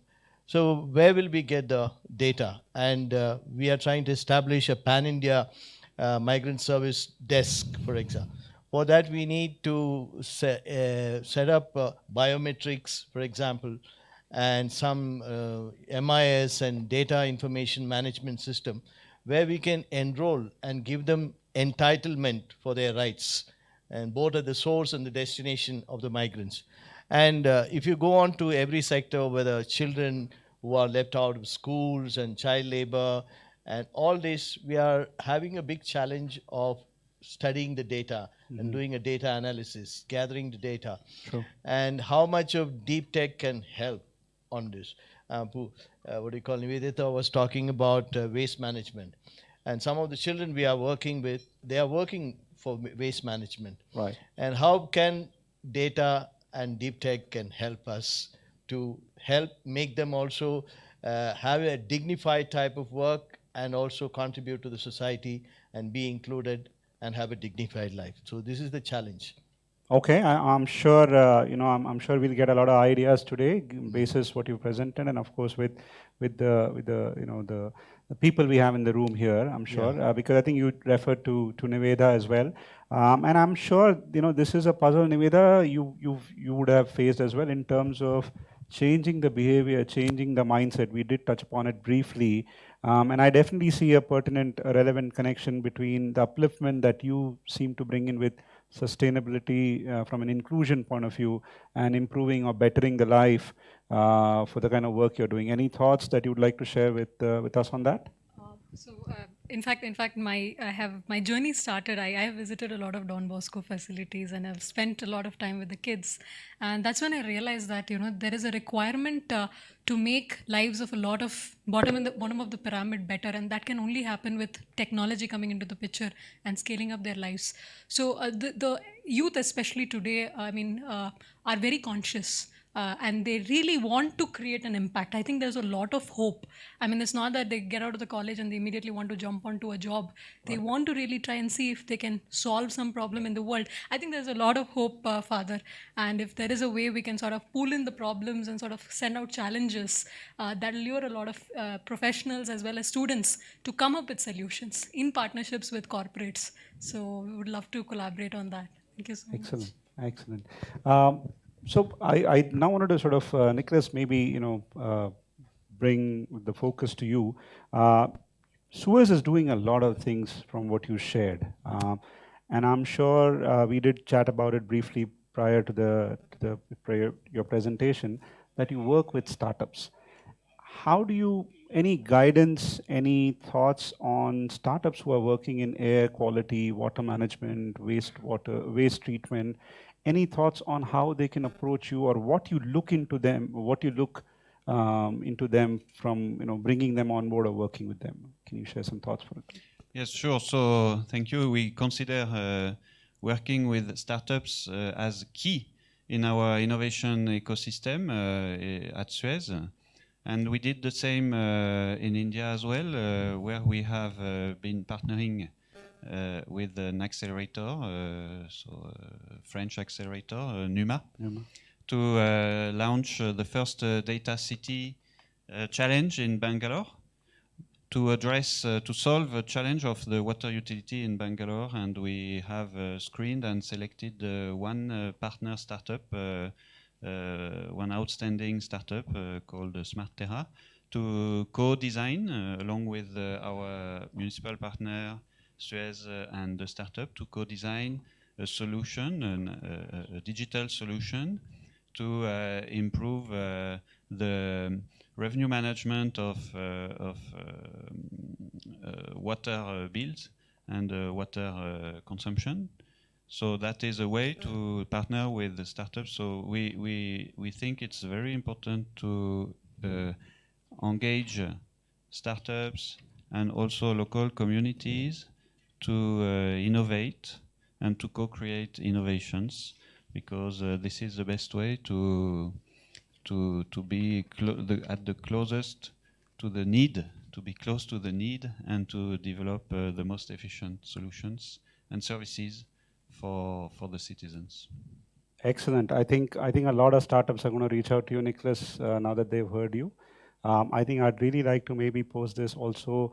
Try and get some challenges from you, because that's something that we do at Brigade Repair, and we take challenges from corporates, and we then post that and find really good startups who are solving those, because then there is a very strong correlation, because there is companies which are looking to get those problems solved, and there are startups who are looking at solving that problem but need that focus, need that push, need that support. And I think I'd love to chat with you on that and see how we could work together. Changing gears, Nihar, you were sort of, I could feel you were sort of the odd man out. You brought in divine interference and all of that during your presentations. I'm going to ask you a question point blank. Do you believe realistically that overall wellness can be improved by radiation prevention? I believe it is, but what is the impact? Because this is one of those silent killers which not too many people are aware of. What are you doing about it? How do you bring it into the fold? Awareness. Awareness, awareness, awareness. You can't feel it, you can't smell it, you can't touch it, you can't hear it, but it's there. And the proof is that your cell phone is working. So unless you're aware of what you're doing, you're not going to be able to use it correctly. Just a small challenge to anybody who's watching this. Keep your cell phone in your hand for a few minutes. Your hand gets hot.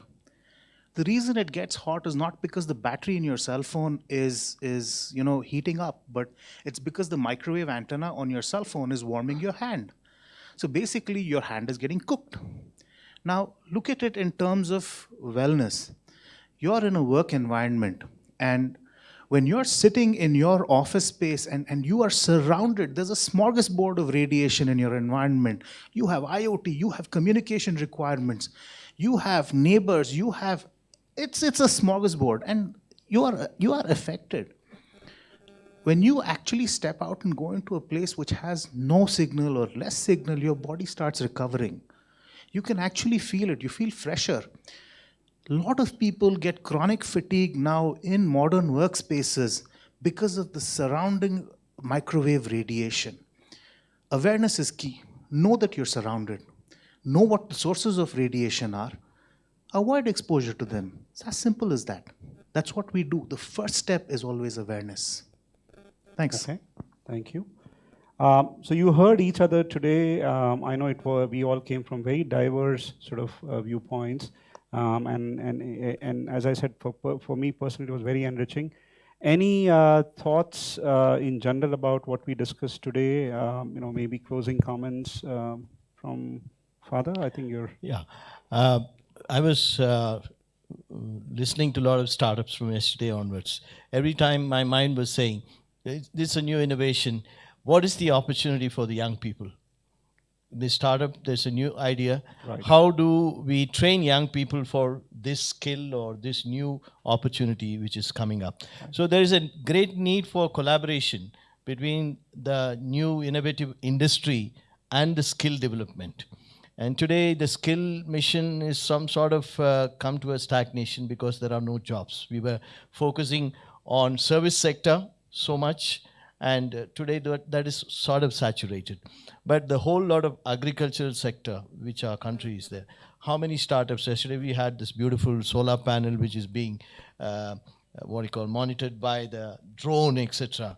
And how we can use that for agriculture, and how we train our young people to get interested in the agriculture and the new technology.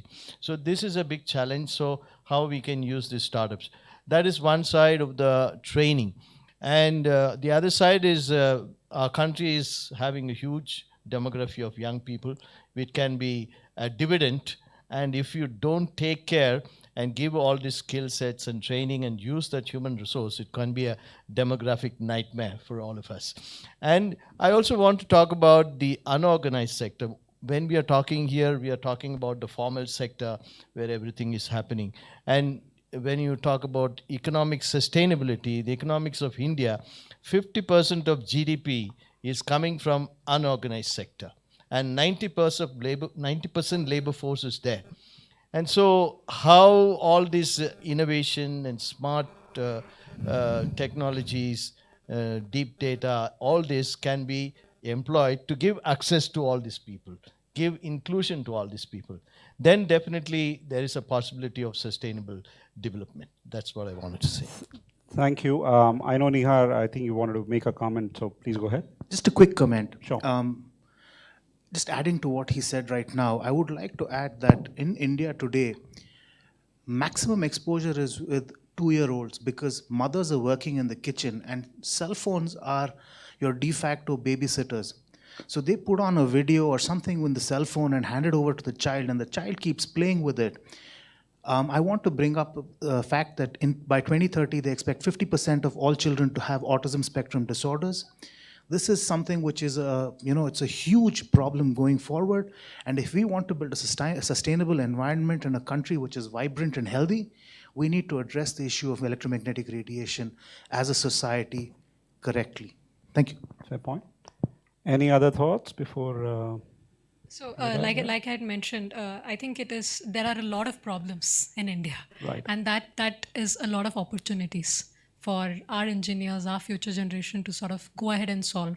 But at the same time, I think there should be more. I mean, accelerators like Brigade Reap have done a huge. I mean, we have also been benefited by a lot of accelerators because that gave us doorways into customers that could not have been accessed Otherwise, before. yeah. So, but if it could go a little more lower, to the college level, to the institutional level, then we can sort of get entrepreneurs graduating, not just No, professionals. I think absolutely. I mean, I couldn't agree with you more on that. I think, tech is a great leveler, but I believe applications coming out of that tech, which can solve real problems, real challenges, be inclusive, and are able to show clear, tangible deliverables, actually win, right? And as I said, I think, you are all working in areas which are not quite, above the surface, if I may say so. But these are all the real problems, managing water, managing sanitation, managing waste, cleaning our river Ganga. I mean, I think these are all challenges which are massive. And I think, just getting challenges, finding technology, finding people who are willing to work using that tech to solve that problem for the greater good, for sustainability and for a greener world is, I think, something that all of us are cognizant here. And I think COVID somewhere, I mean, I can tell you this from experience in the prop tech, the built world and sustainable area, which is where I work a lot in. In the last 8 months, despite COVID, 8 of our startups have gone out and raised funding. Right? A lot of places, startups are actually shutting or sort of collapsing. But PropTech sustainability built world has been a great sector, and you all are talking about it, and you are showing how traction's growing for you. Nihar, I know personally, has been growing really, really well. So I think startups which are working in this area should continue to. I mean, for what it's worth, our applications are open at Brigade Reap. If there are startups who would like to apply, we're getting global startup not just from India but all over the world, because I think the problems in developing nations are very different than the problems that are there in the developed nations. And if you can solve it for India, you can solve it for Southeast Asia, you can solve it for Africa, you can solve it for any and every other place in this world, or not just in this subcontinent. So that's where it is. Thank you, Jose, for having us here. We really appreciate it. I had a fantastic time with all of you panelists. I surely learned a lot, and not from just personal side, but I hope each one of us and everybody who's on in the audience sort of has something to take away, not just on the personal wellness, but on how to improve the planetary wellness. So with that, yes, Father, I think you had something. Yeah, Apul, I had one more comment to make. Please. It's wonderful to have all these technologies, deep tech, everything, which is looking more at the environment and making the world comfortable. I'm talking about how we can make every human being comfortable. Can we? I think it make starts the there. Right to every human being, a life of dignity. That is possible with all this technology, deep tech, and everything. I think we would have made very beautiful sustainable. I am a big proponent of it, and I'm very optimistic. I come from tech background, and I've seen, and I really believe it's going to happen. But I think if we all work towards it,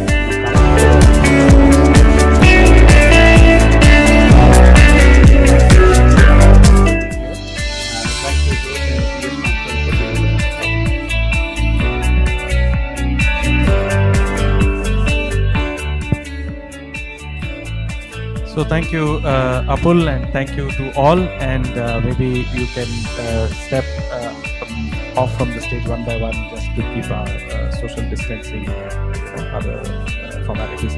So thank you, all of you who have been following our session online, and you can follow all this action at justconfluence.com.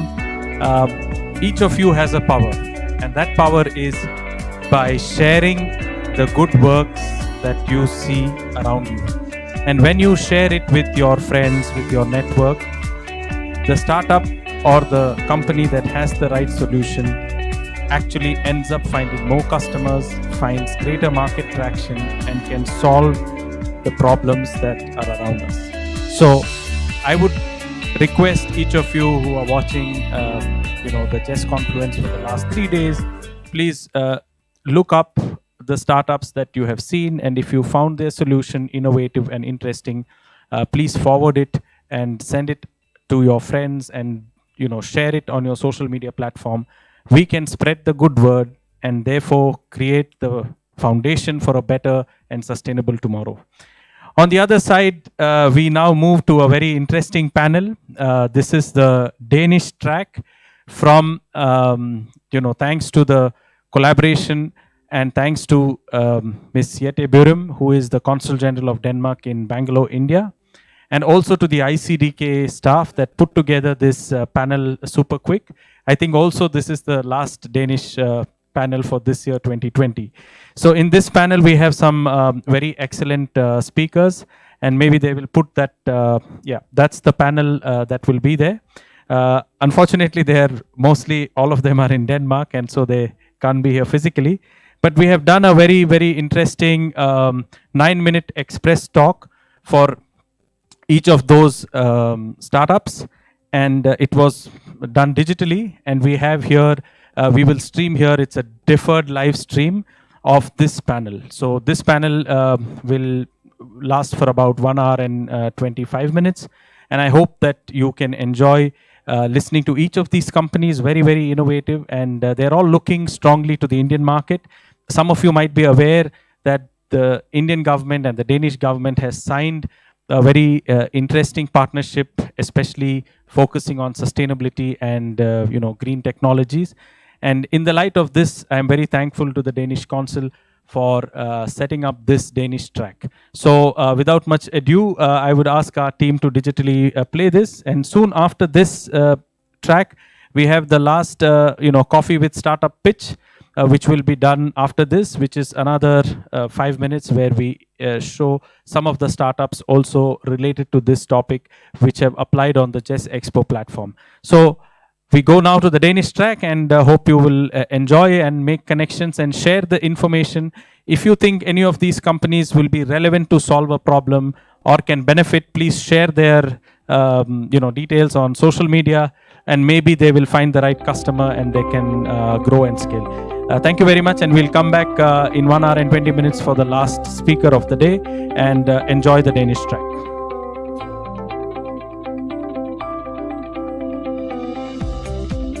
A very good morning, good afternoon, good evening, depending on which part of the world we are in. Thank you so much for being part of the JES Confluence. My special thanks to Ms. Björn for having for having her as advisory board member of India Advantage Summit, and for taking the initiative and ensuring that we have a Danish track. It's not easy to do, but she has a super team, and they are very fast at executing whatever they want to execute. So thank you very much.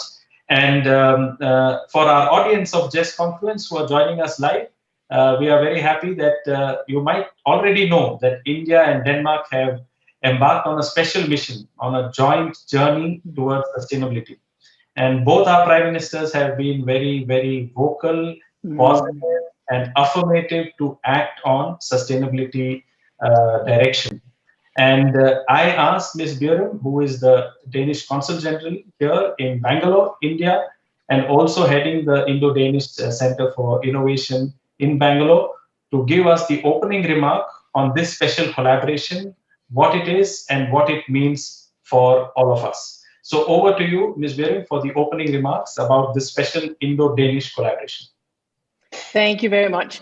What I basically want to open about is, first of all, thank you very much, Jose, for inviting us. This is the first time that we partake. We met last year, and so many things have happened during this past 12, 16 months, actually. So, you know, it's all about speed, and you're also very speedy and on the forefront of what you do. So thank you so much for that. Well, I mean, today the focus is spatial, societal, and holistic wellness. And for us, it actually drives our mental focus on solutions for the future that consider basically all three core areas of the way we live and act in life. And actually, the Danish famous poet, Hans Christian Andersen, he once wrote, and I quote, "Everything you look at can become a fairy tale. And you can get a story from everything you touch." The story of this three-part wellness perspective is in fact some part a story of the smart city and true sustainability principle. And also in a Danish perspective, that actually means that it's nothing but a human city. So it's not just a fairy tale. And actually this year, and as you also mentioned, Jose, 400 years of Indo-Danish trade history meet the green future. And we build on this very special visionary, which is one of its kind, with a green strategic partnership, which was signed in September by our Danish Prime Minister, Mrs. Mette Frederiksen, and Prime Minister of India, Mr. Modi. And so this is a very special thing. It's first of its kind, and together with our colleagues in Delhi and everybody involved, we work tirelessly to do these the next step actions in terms of what we have to do in this. Also in Karnataka, we built on a very special platform which started last year with a smart city MOU agreement between the city of Tumakuru, just outside of Bangalore, and the city of Aalborg in Denmark. And that agreement was actually secured in 3 months, which was an immense speed and accuracy, and that was because of the government of Karnataka, the honorable ambassadors of both our countries, and all the city representatives of Tumakuru and Aalborg. And this is a very special thing for us. We work on that now to expand it to the next level throughout Karnataka. And we also talked about that at the latest Bengaluru Tech Summit, which is also one of its kind in Asia, actually.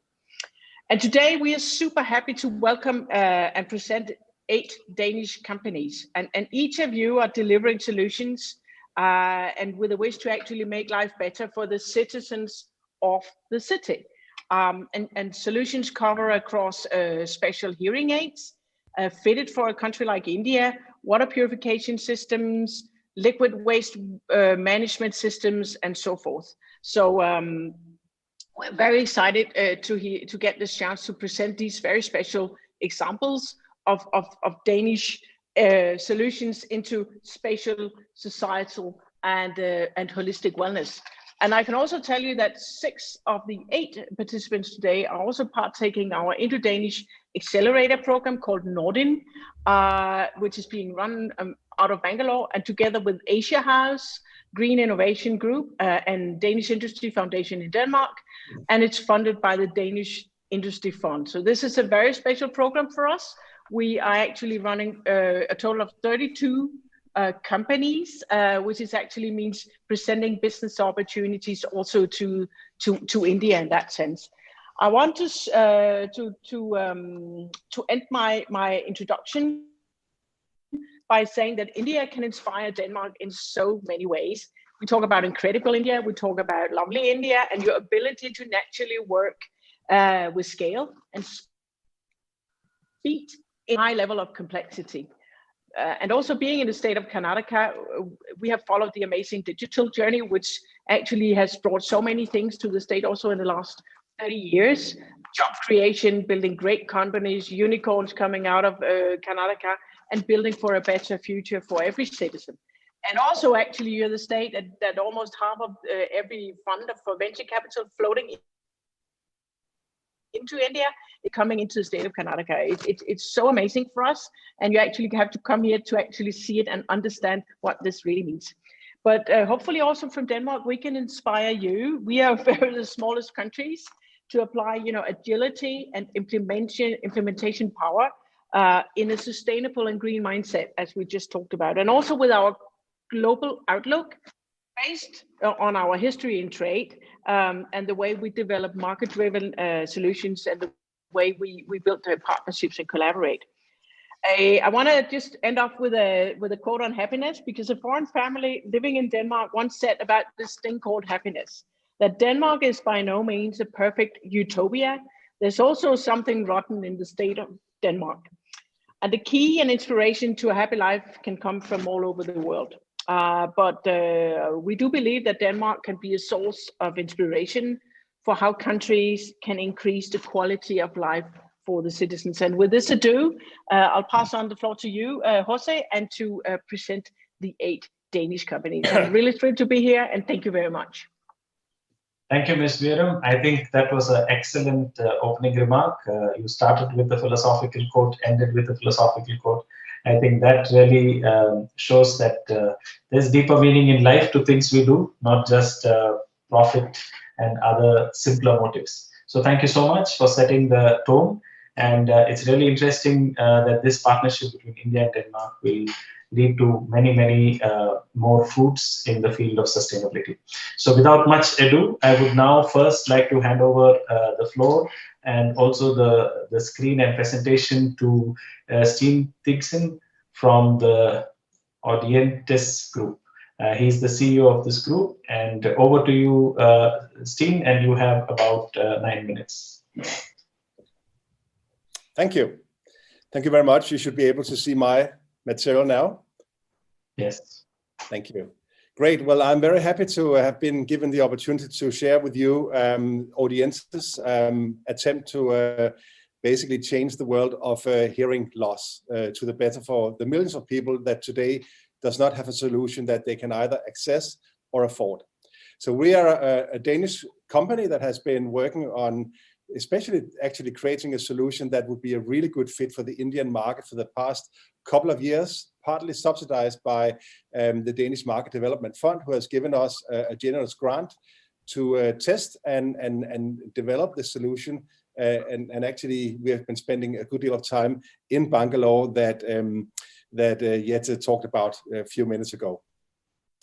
So my name is, as I said, Steen Thigsen, and I've been with the company now for the past 3 years, and we are really looking forward to enter the Indian market this year. So what I've prepared is essentially material that will share with you how we see the issue of poor hearing and how we are dealing with that. So let me see if I can change to the next slide. Yes. What is the problem we are tackling? Well, it's a tremendously big problem. It affects roughly 500 million people in the world today, according to the WHO. And getting towards 2050, this will affect literally 1 billion people in the world. So poor hearing, disabling hearing loss means that you cannot really hear anything that is going on in around a meter from you, even if people speak very loud. So in India, this is a problem that affects around 75 million people. So it's a really, really big challenge, even in a country of India's size.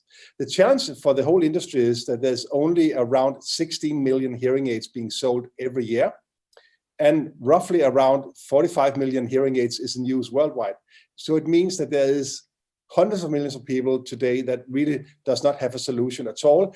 And even more, those who cannot afford the solutions on offer, they are even further away from having help for their hearing loss. So what this means to the individual, if you bear the Sustainable Development Goals in mind, in our sort of interpretation, hearing loss and economic hardship really goes hand in hand.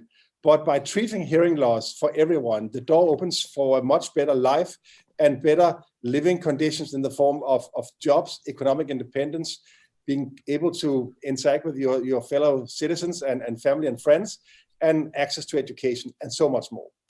It also means that if you have a hearing loss, you are much more receptive to having what is basically called cognitive decline. Essentially, the brain does not really process sounds as it used to, which means that over time, people go into sort of a state that essentially can lead to early dementia, depression, and other conditions. And finally, poor hearing often results in exclusion from the labor market and society at large.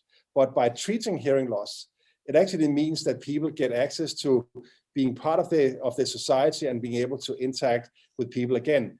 And if we can provide a solution that doesn't subject people to stigmatization, it's even better.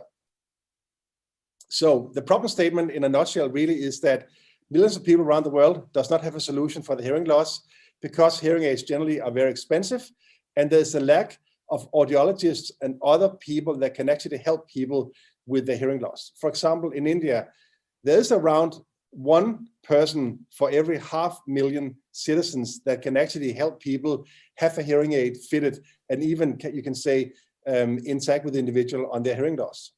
So it means that there's a lot of people in the world, especially when you get outside the metro areas, there's a lot of people that will never get close to a hearing expert that can help them with a hearing loss. But if you get close to a hearing expert, it's still a costly and difficult fitting process because it's a very manual exercise. If you add the high cost of ownership of a hearing aid, both acquiring it and using it on an ongoing basis, it's a big challenge for a lot of people. So many people resort to cheaper solutions that we call sound amplifiers. The problem is they're not fitted to the individual's hearing profile, which means that they damage the person's hearing at the frequencies that they can actually hear quite well. So basically, we need a better solution. So what we have been working on is bringing to market what we call a self-fitting hearing aid that is accessible and affordable for the millions of people who suffer from disabling hearing loss. So we're doing that essentially in creating a hearing aid that doesn't really look like a hearing aid, but more as a smart headset. So we avoid the stigma. We build in essentially the notion of the whole hearing clinic, the hearing test and the hearing fitting process into one device. So when the person runs the hearing test in the comfort of their own home, or for example, at a pharmacy or an optician, they basically get a hearing aid that is fitted in the matter of a few minutes, and then they can go on living their life and getting to basically talk to people and hear what they say in a much better way. It's also smartphone connected. So what does that mean? It means that we can also offer a user interface for the individual that is very easy to access. I just want to make it clear that the hearing test is built into the product, so you do not need a smartphone to use and run the hearing test. But if you do have a smartphone, it's a much easier interface, and you can get to access and navigate, look at the hearing profile and adjust it further. It's also connected to what we call the cloud. So hearing data subject to regulatory conditions like the GDPR and so on are basically uploaded to the cloud, so we can actually understand how people are using the product. And as we get hundreds of thousands of people, millions of people using the product, we can actually understand a lot more about hearing loss around the world. We are focusing right now on India. India is our key launch market, but we have been really looking to broaden this solution to many more countries around the Asia and Oceania region from the outset, but also making the entry to the Americas region with the US slated for actually late 2021, and with an FDA-approved hearing aid in 2022. And the same with the EMEA region. We have quite a lot of interest from countries around Europe where there is also a big gap between people who has a hearing aid and people who want a hearing aid. Just to really explain who are the persons that we are targeting initially. Well, we have a product that can help really anyone with hearing loss, but we are looking for really addressing the middle class customers in India who can afford a product that would cost around 18,000 rupees, around $220 and so on. That's the region we're looking to enter the market with a product, and essentially addressing a number of what we call personas across the spectrum, from the pensioner who has age-related hearing loss, who needs a hearing aid, or the military veteran who has hearing loss and wants something that is smarter than what is currently on offer, and of course, the whole spectrum of individuals in between. A few words on the COVID-19 situation. We actually have a solution that can help a lot of people that today are prevented from accessing a hearing clinic. So that's why we have been really focused on accelerating our road to market with this offering. And we really hope that we can benefit a lot of people who are currently prevented from accessing hearing assistance at the clinics that are often under lockdown. Just really to briefly explain, we are going to market with the sort of classic distribution channels, distribution partners and retail partners in the countries we are offering the solution in, but we're also going to do it online, and for example, in India on Flipkart and IndiaMart and so forth, and Amazon, of course. So the next step for us really is that we are in the test and pilot phase, and we'll be testing the next version of the prototype offering in India this month in December, and we'll be continuing the work to complete it and offer it for the market later on in 2021. Just the sort of final words about our company. We are an early stage company, but we are traded at the Nasdaq First North Growth Market in Denmark.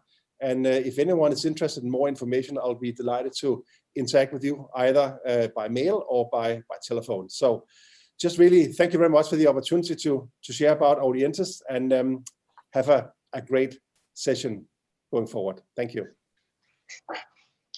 Thank you so much, Steen Dixon from Audientes. I think one of the things that they say these days is the most common word is, can you hear me? You know, because of all the digital conferences that are going on.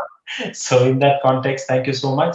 For our theme of holistic wellness, hearing is one of the 5 senses, and it's very important to create holistic wellness. So thank you so much. And it's good to know that you have an India-specific strategy, and therefore there is probably a lot of opportunity for collaboration and for partnership as you grow and fix the final go-to-market strategy in India.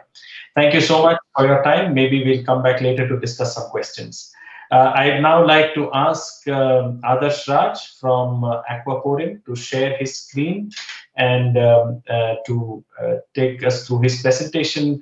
Adarsh, you have 9 minutes to present about Aquaporin. Hi, hello everyone. It's really nice to be here. So many Danish companies being super active in India. I really look forward to the osmosis of ideas about to happen, which also brings me to my presentation. I'll just share the screen and it should be visible now. Yes. Yeah. I represent Aquaporin. I work as the account manager for our industrial water product range. To start off, I would like to tell you a bit more about our company. We are a Danish clean tech company addressing one of the most pressing challenges in the world right now, water scarcity. So from our base in Denmark, we reach out globally to all the places which use a lot of water, discharge a lot of water, resulting in environmental pollution and lack of clean drinking water. We address these challenges with our one core technology, the Aquaporin Insight, which I will touch upon a bit later. The question arises, why India? Over the last 1 year, the Aquaporin team has worked super extensively in establishing a base in India with multiple partners and collaborations. It's also because India is touted to be one of the biggest manufacturing hubs in the world. And when you talk about manufacturing, it naturally leads us to the immense water usage and discharge practices going on. Factory owners, as of now, have various challenges, starting right from the requirements with respect to water, They need to use less water. They need to try to reuse more water. They need to use less chemicals. And all of it, to do that, it all ends up in a higher operating expenditure. Complex cleaning processes, the need for more land to install those equipment. And this all is made worse by all the regulations coming up. Especially if you're a manufacturer in India, you would know the strict regulations surrounding zero liquid discharge practices in India. India in the world is right now one of the strictest in regards to ZLD. It goes as such that if you discharge certain quantities of effluents and you don't meet the regulations, your factory would be shut down. So it's a serious problem right now. And it's only made worse by the fact that India as a country in itself is super water stressed, one of the most water stressed countries in the world. And being a manufacturing hub, 8 to 10% of total consumption is from these industries.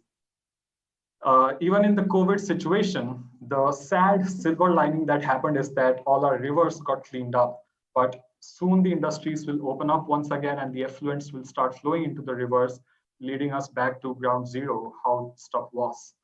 So this calls for a solution which addresses all these challenges, challenge regarding reuse, recycle, and reusing all the processed water back into the factory. How do we minimize the waste discharge? And how do we still remain cost effective? That is where aquaporin enters with our forward osmosis solution. To talk a bit more about the process, the forward osmosis, what exactly are we bringing to the table? It is very different to what's already in the market. Other membrane processes, usually like reverse osmosis or ultrafiltration, what happens in those processes is that you push water across a membrane and the membrane or the filter filters out the impurities and you get clean water. In forward osmosis, it's completely different. You don't use additional energy to push water across a membrane. Instead, we use something called osmotic potential, or the osmotic power of the water itself to drive clean water out into the system, back into the process.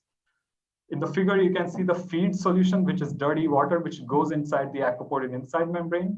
And due to an osmotic potential, the clean water is sucked out back into the process. And we have something called a draw recovery system, which recovers all the clean water. And now you have up to 80 to 90% of clean water for reuse. The architecture behind this aquaporin forward osmosis membrane is super special, unique, and one of its kind in the world. It's based on the 2003 Nobel Prize in Chemistry for the discovery of something called aquaporin protein channels. These proteins are present in all living organisms, any living organism you can find in the world. These channels are responsible for the clean and efficient transport of water across cell membranes. How do you think a tree, which is like many feet tall, transports water right from the ground, from its roots to the topmost leaf without using any electricity? That's the basic principle behind our technology. Using these aquaporin proteins, we have embedded these in our commercial membranes, which allows us to purify more water, faster, efficiently, cleaner water for lesser energy consumption. You're talking about proteins which can clean 700 liters of pure water in under a second. But how does this technology fit in the industry? I'll talk a bit more about this now. If you take a conventional effluent treatment plant, wastewater comes out from a factory and it goes into primary, secondary, and tertiary treatment steps before it is discharged, or goes for evaporation or other processes before there is nothing coming out. The main aim is to discharge as low as possible and reuse as much water as possible. But conventional plants have a lot of challenges, so many stages that they have to set up, so much land consumption, extra energy expenditure at each step. This is what we directly address. An FO solution can directly fit at any stage of an ETP and recover water for reuse back into the system. So we are talking less space for one such system. We can bypass multiple steps and also reduce the load going into stuff like evaporators, which use a lot of energy for steam, for cooling water, electricity. All of that is reduced. This directly translates into OPEX benefits. And this, we are talking about industries and factories which use millions of liters of water a day. That's millions of liters just consumed and just thrown into the rivers or the groundwater. And these factories are often situated in cities and places where people live. So this directly affects their drinking water quality. So there is a synergy, a bad synergy over here, which needs to be addressed, and an FO solution integrating that in one such ETP will make a big difference. So we have done a lot of cases. We have been working very actively in India developing these cases and understanding how exactly would an FO system would bring benefits from an economical point of view. Because of course, factories also need to save money. That is their main purpose, doing business. So how do we fit a Danish green type of thinking into these factories? And we realized that using an FO integrated plant can cut down the ETP OPEX by up to half, by up to 50%. Also resulting in a low return on investment of as low as 1 to 2 years. We are talking about a lot of water which you can reuse back into the system, which means you don't have to pay for extra water. You don't have to pay for extra electricity. You don't have to pay for discharge and transport of waste to landfills or other places for discharge. So all of this adds up to a really interesting value proposition, which we are actively exploring in India right now. So the baseline being, with one such forward osmosis solution for your manufacturing practices, you can increase the profitability from a CAPEX and an OPEX perspective, minimizing your waste, reusing more water, simplifying the treatment, and optimizing your land use. Overall, we are trying to provide a complete package to all manufacturers in India, especially huge industries like textiles, semiconductors, pharma, chemicals, agro and petrochemicals, distilleries. Any industry which has an effluent treatment plant in there, it can be optimized to save costs and save money. So just a fun fact, we validated our product for the first time in space. We took our membranes via NASA to space where it was tested, and now we are bringing it to home in India to actually make a difference on Earth. How we proceed with the solution is that we start off with a quick desk evaluation, because wastewater streams vary significantly from industry to industry. After a quick evaluation, we do a feasibility screening and pre-pilot, which can be done in our labs here in Denmark or our labs, which we have constructed in Mumbai and Chennai. After that, we go into piloting and finally an implementation of the complete system. So overall, as of now, Aquaporin, while sitting here in Denmark, is ready to develop a complete proposal for an effluent treatment plant, along with commissioning and running it for the customer, thanks to our partners. So that was a summary. Aquaporin, this is who we are. We made water the way nature would. This is water made by nature. Thank you. Thank you, Adarsh. That was a very, very good and nice presentation. I think you are on to something big, and I'm sure that there will be a lot of interest in what you're doing, because you might already be aware that some of our cities are facing the 0 day in terms of water and a lot of challenges. So great. I recommend all those who are watching this live stream, please, you know whom to contact, you know whom to reach out. Thank you very much. Maybe if there's time, we ask some question later. So thank you, Adarsh. And now I would like to hand over the floor to Ole Gregersen from Blue Top Solar Parking. So over to you. You have 9 minutes for your presentation.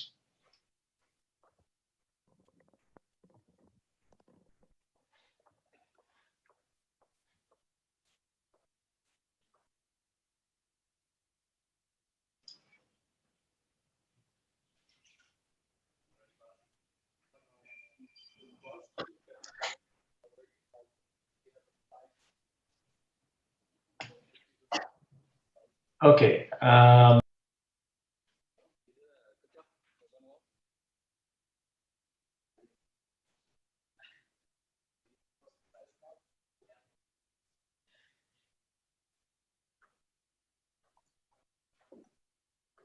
sorry, can you see my screen? Now we can see it. Perfect. Over to you. Okay, thank you very much. So thank you for having us on board. We are in a total different field than the previous ones. So we are in an interface between construction, parking, and energy. So our offering is that we are doing covered parking areas, covered with solar carports, where the roof consists of of PV solar modules for producing sustainable electricity. We're based in Aarhus, Denmark, and we started this project with the first commercial deliveries in 2015. First of all, why invest in covered parking areas? Well, first of all, I have to mention that the two large sources of solar energy, solar electricity, comes from ground mount installations and rooftop installations. But this is a way where we also can utilize other sources, in this case, parking areas. Of course, the investments for covering parking areas are larger than if you have solar on rooftops or solar on fields. But here you utilize, you could say, existing black areas, so to say, and there are different reasons for doing that. First of all, you get, of course, clean, sustainable electricity. And also the local production of electricity is something that is very much needed in the future, because our consumption of electricity will increase. And it's also a matter of having safe solutions. Then, of course, you can at the same time make shelter. If you talk about very warm countries, shade is important as well.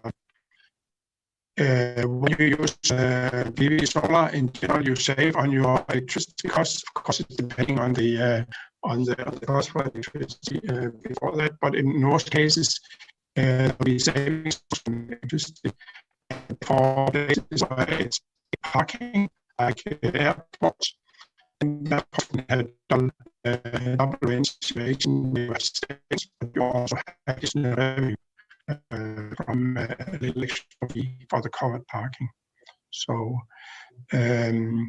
just to show what we are offering, basically we are producers of these carport systems. Together with partners, it's being supplied turnkey for complete solution. We're not doing that ourselves because we are supplying to many countries. So we specialize in the structure systems. We offer also in supervising, and also have partners who can go into finance solution with energy. Very often solutions are not like 100% investments. Very often it's different kinds of agreements about purchasing the electricity. So, where we are special compared to other suppliers is that we are have a very deep assortment. So we are specialized in having solutions pre-engineered for any parking area. And we do also integrations of additional equipment like LED or like having hardware integrated in the structures. We have different ways of making the roof. This is our own development where we're having a special railing system, so you don't need to have subroofs, and still it's watertight solutions. Foundation, that's also something that we are nerding about to avoid huge consumption of concrete. We also provide solutions where you have solutions of steel in the foundations, which has a smaller impact CO2-wise. So I'll just show some examples of some projects that we have made. Here it's a supermarket in Croatia, and here's another supermarket in Netherlands. This example is actually a project where we are supplying to the first zero energy supermarket in the world. So they produce all the energy themselves locally. This is a project that's just being completed now for UK, for a bank. And this park and ride, it means that it's a place next to a train station in the center of England. This one is special. This is actually also in England, but it's called an EV forecourt. It's like same as a petrol station, but only for electric cars. So of course the link to electrical mobility is an important part of the concept, because you need shelter and you need more local production of electricity. And I'll show you 3 examples that are closer to India, at least, from Emirates, Dubai University, and another university in Dubai, Amita. It's actually an Indian-owned university. Then on top of a parking house next to the Al Hamra building, the tallest building in Kuwait. So rooftop utilization is also very interesting. This is another example of covering a rooftop of a multi-story car park.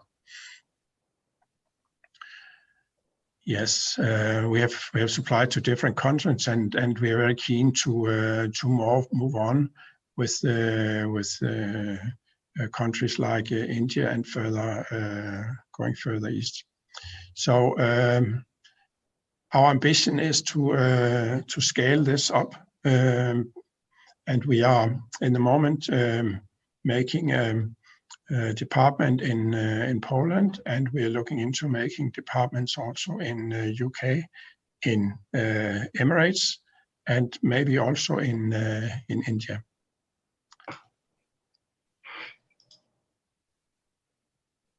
And this ambition is the reason that we are looking into India of different reasons. First of all, we know there's a big demand for sustainable energy in India, and also in India there are or have been for several years lots of investments in solar projects. The same, but a little later in development are the other regions in the Middle East and North Africa. I showed you examples from the Emirates, and that's also something that is very interesting for us in the future, including the other countries in the region, like Saudi Arabia. So we're looking into the Indian option, which could be a hub for us for India and MENA regions, but also it could be a hub for Southeast Asia. So conclude in 5-10 seconds. Yeah. Thank you. So steel components sourcing in India is interesting for us, and also India produce other solar components like solar modules. Thank you. Thank you very much. Yeah, thank you so much. And I think it's really an interesting concept. And maybe if we have time in the end, I will ask you 1 or 2 questions. So now we move next to Leapcraft, and I hand over the floor to Vinay Venkatraman. Over to you. If you can share your screen and enable your presentation. Vinay on Leapcraft, yes. Thank you so much for this opportunity. Let me just try sharing my screen. Are you able to see my screen now? Not yet. I think Bluetop Solar has to disable their screen, and I think now we have your presentation is on, Vinay. Okay, super. Thank you so much. I just want to start off with a very simple fact. We breathe about 11,000 liters of air every single day. this has a really profound impact on our health and well-being. But there's also a hidden cost to this, and that's in the form of energy consumption in systems that actually control the air around us.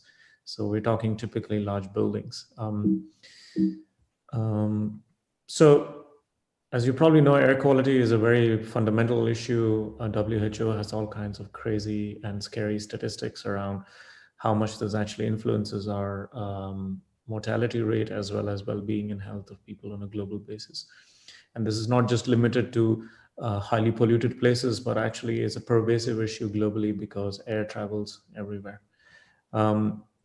The other thing that's worth mentioning is that indoor air quality actually in buildings are sometimes much worse, especially in clean countries. The indoor climate situation is actually much worse than outside. And one of the biggest energy footprint that you spend is in actually regulating the air inside buildings, typically HVAC systems that includes air exchange rates, heating, cooling, and actually moderating the air inside a building. So this is what we're trying to balance. And modern energy efficient buildings are a bit like a sealed jam jar. That's how we like to put it. You put a bunch of people in it, you close it shut, and then hope that all the ventilation systems will be top notch to work in the favor of people and their health needs. But what in reality is that it's inadequate. Often it's not well calibrated. It's not set properly. There are all kinds of challenges, even with the most modern buildings. So at Leapcraft, we are sort of on a mission to enable both healthy and energy efficient buildings. We offer this as a sensing as a service platform. So we sort of combine sensor fusion strategy with data science and cloud services to actually help optimize this. And as part of our portfolio, we have a series of products. So this is one of our flagship products. It's called the Copenhagen Sense, which is actually an outdoor device that's installed on the streets or on lampposts, on facades of buildings, that measures all external pollution parameters. That includes fine particles, different gases like NOx, SOx, carbon monoxide, things that are not meant to be in the air, but are actually present. And often there are very strong regulatory standards within which most cities need to conform to. What we do is help benchmark these standards and provide data and analytics into that. So just to show you the scale, it looks like something like this. I don't know if you're able to see it, but yeah, it's a little device that's actually mounted outdoors. We also have an indoor device that actually measures the same thing in tandem inside buildings. And this is where the story gets really interesting in the current situation, that we measure a whole range of parameters that includes all the gases and particles, but also much more. That includes occupancy trends, how many people they are. We can measure noise levels. We can characterize what type of activity might be going on inside the space.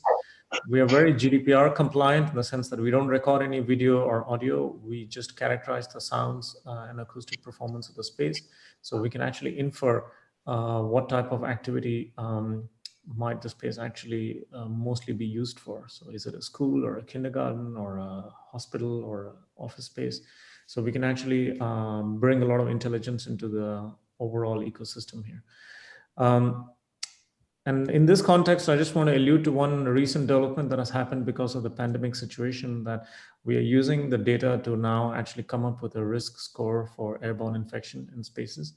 And this has become an astronomical story for us in the sense that we're not able to keep pace with the demand out there, where we actually understand how the ventilation rates are working inside buildings. We understand what type of activity is going on, how many people there are, and if people are actually at risk or not. And so we use this as a strategy to install our sensors inside buildings. And since we also know the impact of what's happening from the outside, we can actually understand how good or well insulated is the building. We can tell how performant from an energy perspective is the building. We can infer a lot of interesting insights into the actual long-term usage patterns of a building, especially across seasonal variations. In the Indian context, of course, the primary interest or focus would be cooling, because cooling is a much bigger need. And here, energy footprint on cooling is so high that that's something that if you know how to optimize can actually have a significant impact on both OPEX cost, but as well as in CAPEX cost in terms of design of the space itself. So what we do is we calculate the real-time risk in this on a 30-minute basis, and we can drive notifications based on these. So we can provide a really interesting sort of overview of how well the space is performant across rooms, across areas in the zones, the ventilation zones in the building. And we can sort of update the facility management on a regular basis on this. One other sideline thing that's actually happening is we have launched recently a consumer product in collaboration with a much bigger Danish company called Velux Group. They are one of the market leaders in window systems and roof windows. And it's a little bird-like product that is beautifully designed in collaboration with GXM Architects.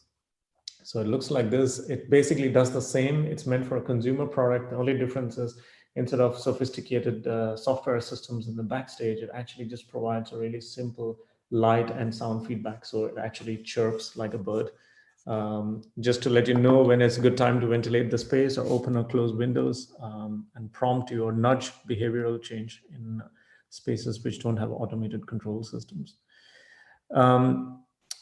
The most important value that we can bring to the table is that we do this at a portfolio level. So this means it's not one room or one building. We can actually manage entire assets this way.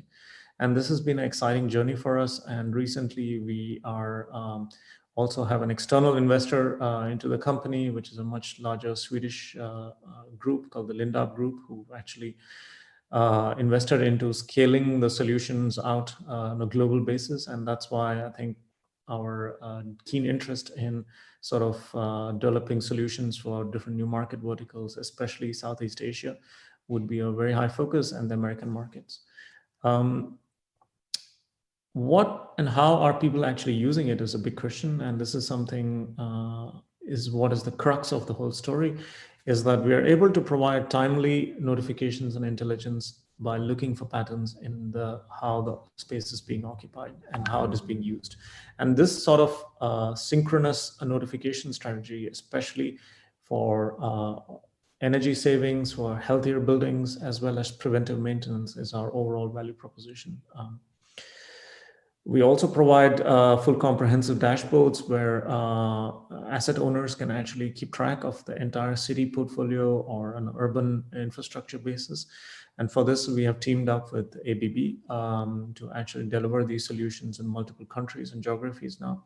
Similarly, we're setting up new partnerships in different places, and we're very keen to build more in India, of course. Historically, we operated mostly out of Europe, typically selling through distribution channels from much larger companies, as well as direct customers that includes university campuses, buildings, office campuses, schools. These are some of our primary interest areas. Can we conclude in the next 10 seconds? Yeah. Sure. So yeah, we have a whole range of buildings that we have tried out and built, dozens and dozens of buildings that have been optimized this way, including premium office spaces, hotel chains, university buildings. So we are definitely very keen on trying to build new relationships and partnerships. So if there is any interest in this, I'm more than happy to explore that and learn more from you. Thank you. Thank you so much, Vinay. I think that was really very, very interesting. And now I invite from Simon Moose, Mask and Fabric, Per Madsen, and Mick Ray. You have 9 minutes to finish your presentation. Over to you. Yeah. Hello, everyone. My name's Mick Ray. I'm responsible for international sales for Simon Moose Machine Fabric or Machine Factory, whichever way you would like to say it. Our company have been producing vehicles for the collection and treatment of wastewater and sludges for over 40 years now. And one of our core products is actually a vacuum and high pressure jetting vehicle, which is also able to separate the solid waste from the liquid waste. The advantages of doing this are that, as opposed to a standard vacuum vehicle, we are able to remain on site and treat up to 90% more waste than what a standard vacuum truck will be able to treat.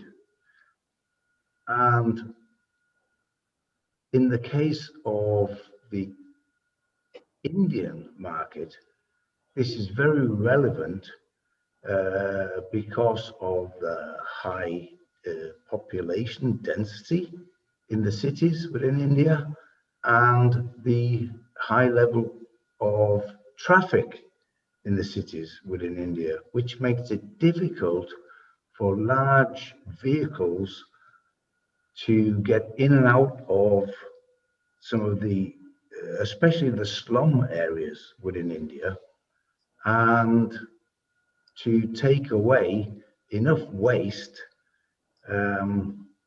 without having to go backwards and forwards into the slum areas.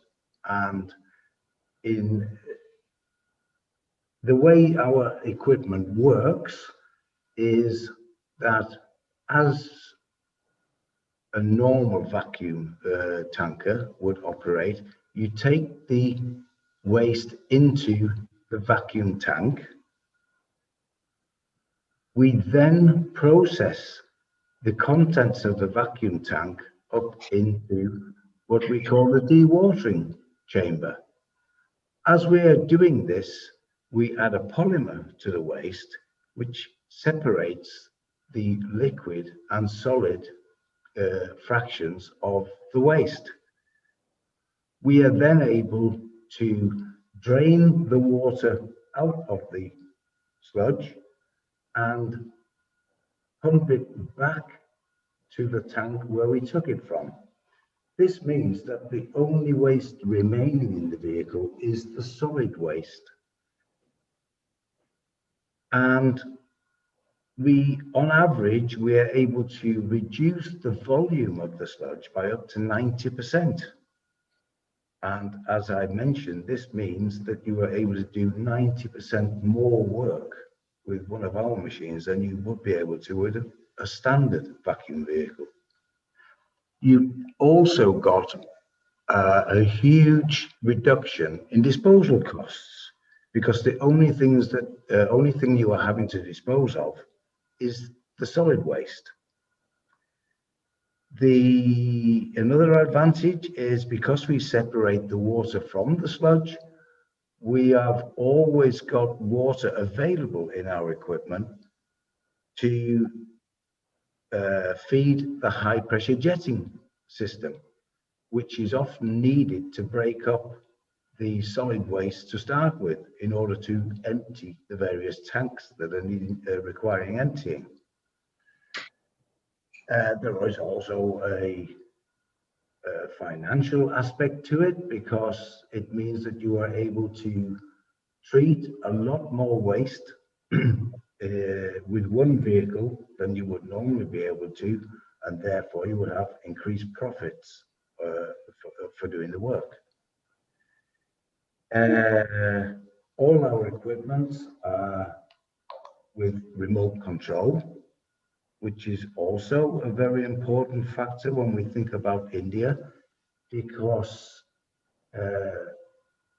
it is often difficult to get very close to the tank requiring to be emptied. Our vehicle has up to 150 meters of suction hose on it, and because it's operated by remote control, it means that the vehicle can actually be 150 meters away from the job that you are required to do. We have over 30 years of experience in producing and using this type of equipment. We are supplying this equipment to over 30 countries worldwide. And in regard to India, we have actually started to supply our equipment into Mumbai. We were contacted in 2018 by Mumbai Council, and invited to visit Mumbai to see if we were able to find a solution to the difficulties they were facing with regard to emptying septic tanks in the densely populated areas, the slum areas of Mumbai. Just point, can you conclude in 1 minute? Yes, thank you. Yeah, of course. We, after visiting them and introducing them to our machines, they then visited our factory in Denmark. We were able to show them the equipment being used on tanks here in Denmark. They were very pleased with what they saw, and this has now led to, at the moment, an order of 18 machines into Mumbai alone. And of course, we are hoping that this will be repeated throughout India to various other communities. So we have already had great success in India. Thank you very much. I think, have you finished or yeah? No, that's thank you. Okay.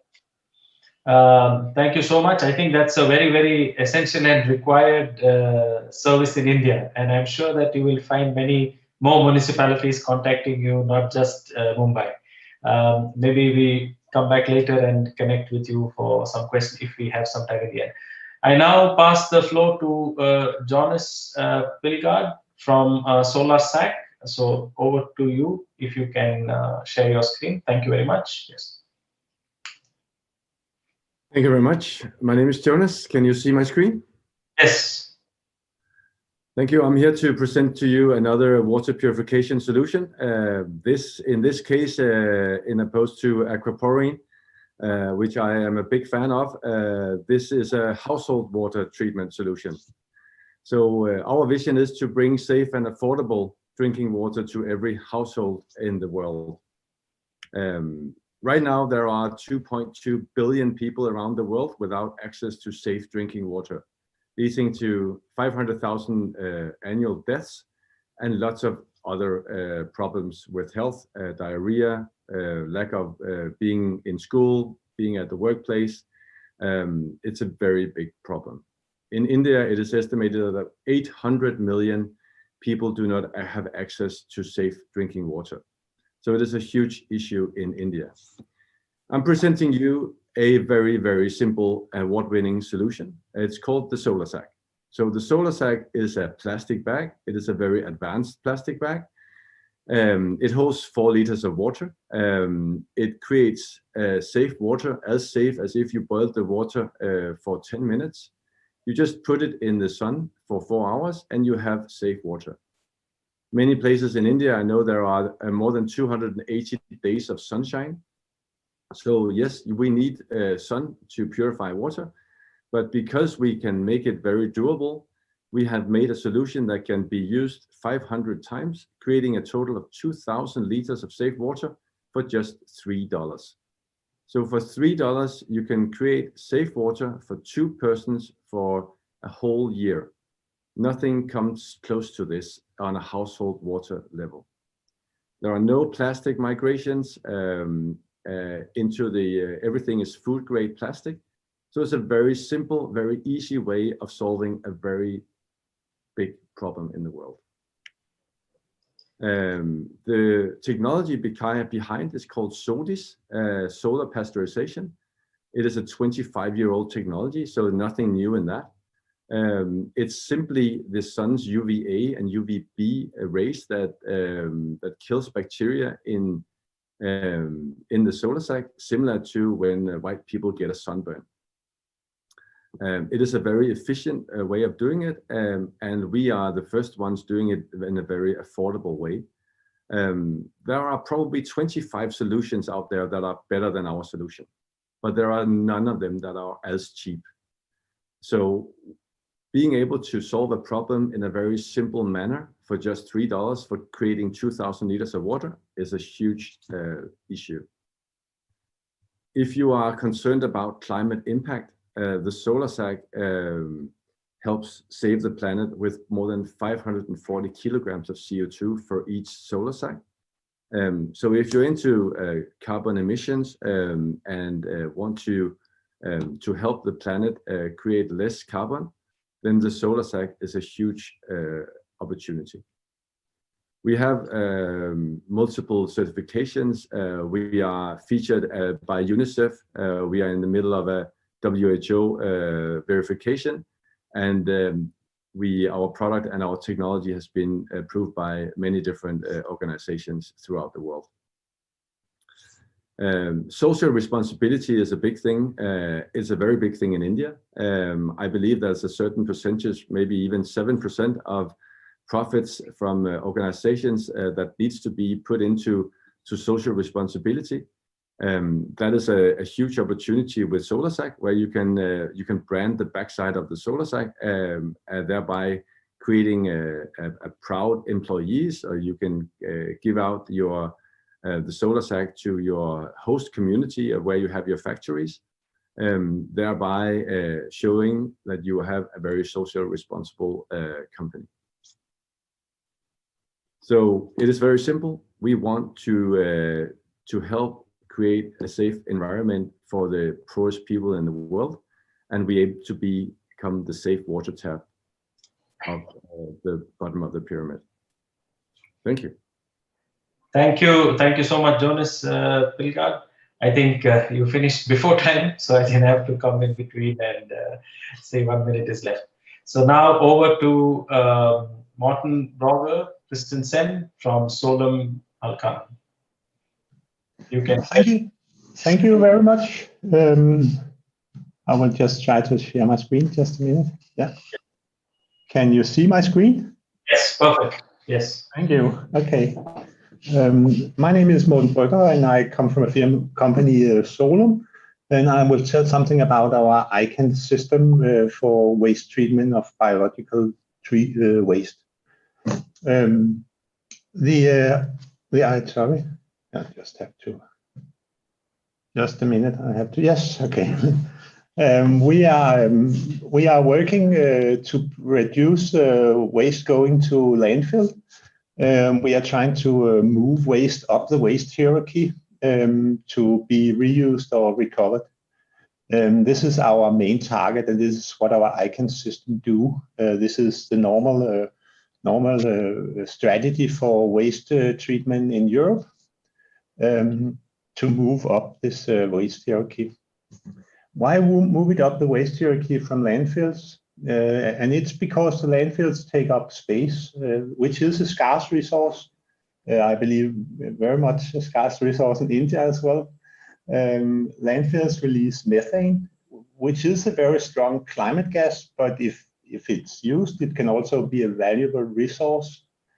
Methane in landfills stems from biodegradable organic waste, and 50% of all municipal solid waste is actually biodegradable, containing organic matter and valuable nutrients.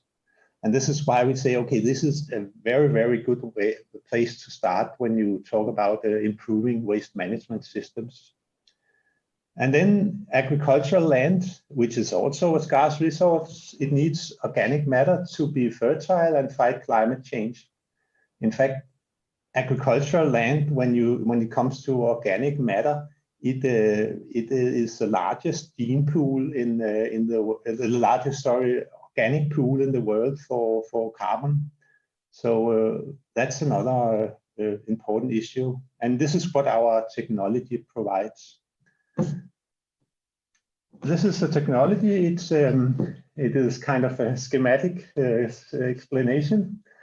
It consists of several boxes, which we call process modules. They are concrete boxes. They are linked together with conventional biogas reactor tanks. In the process modules, we treat the organic solid waste together with structure. And the first step of the methanogenesis, the hydrolysis, takes place in the box. We percolate the water through the waste, and the biogas is produced in the reactor tank. That process takes place for around 3 weeks. Then we shift in the same box, start a composting process. And what we get out of that is biogas, and we get a refined product that can be used in agriculture. And when you think about that, it is actually 50% of waste that can go in that direction. It's essential that we will, of course, spare a lot of resources, a lot of climate change gases, and so forth via this system. Then you might ask, why is it that this is just not the solution already implemented? And that has partly something to do with the way the waste regime works. If you look at this slide, you can see the ICANN plant over here. And the ICANN plant, of course, needs to treat this waste. And waste comes from citizens, it comes from retail shops, it comes from manufacturers that get their food from the agriculture and so forth. And all of these waste streams, they have to be collected. In many countries, the municipalities take care of these collections. And this whole system needs to have contracts built in, and with the waste haulers and with the plant, of course. And by that, it ends up that the waste will go to such a plant as ours, and it will. Our plant will live from the gate fee, from the sale of electricity, and the sale of compost. But it's quite obvious that that to have that function, you have to put incentives in place to make it function. And I'm often telling this because it's what explains how you have the system to work, so to speak.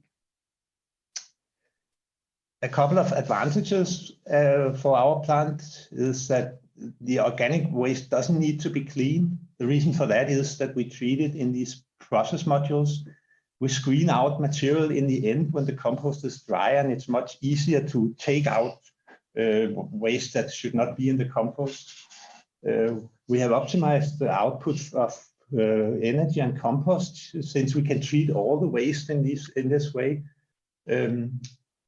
As we build a lot of batches, we build it stepwise.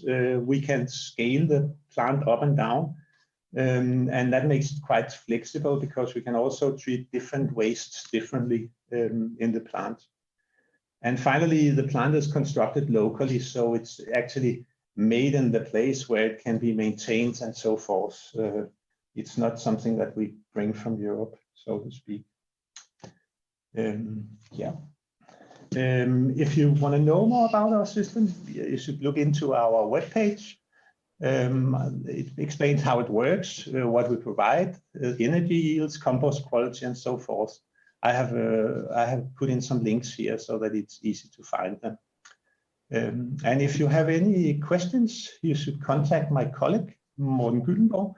He is one being responsible for working with India, and therefore I present him. You are, of course, welcome to contact me as well, but he will be the one who I will direct you to. So yeah, that was it. Thank you. Thank you very much. That was very precise, very concise. Surely there will be a lot of interest for that solution in India. So thank you to share with us the ICANN solution. Now we have the last speaker for today, which is from Jimco and Michael Clocker. So over to you. You can share your screen and start your presentation. Thank you very much. I will just find it here.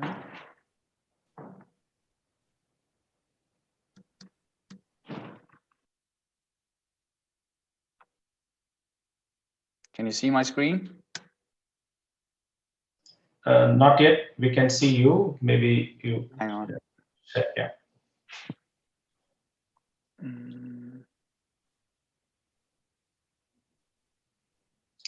When you find your screen, you have to also push. Yeah, that's it.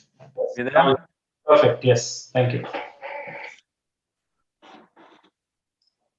Yes. Perfect. Okay. So my name is Michael. I work for the company Jimco in Denmark, and I want to tell you a little bit about air purification, environmentally friendly air purification, and environmentally friendly surface disinfection. We have a small product that can do air purification 24/7. It can be used in rooms where people are present in the room, so in occupied spaces. And the focus for this presentation is primarily to reduce airborne virus and virus on surfaces, which is very relevant just now. So the small system we have is called the MAC 500. It's a multi-air cleaner. It works with UVC and ozone technology, and it can reduce virus in the air with 89% in 1 hour and 99% in 2 hours. And after 3 hours, we reach 99.9%. This can be used with dentists, doctors, schools, nursing homes, in your private home, hospitals, anywhere where you want to reduce airborne virus. I want to show you a little bit about aerosols in rooms and how aerosols can travel. I know Vinay also spoke about this from Leapcraft. So I have just a small video you can see here. Hang on.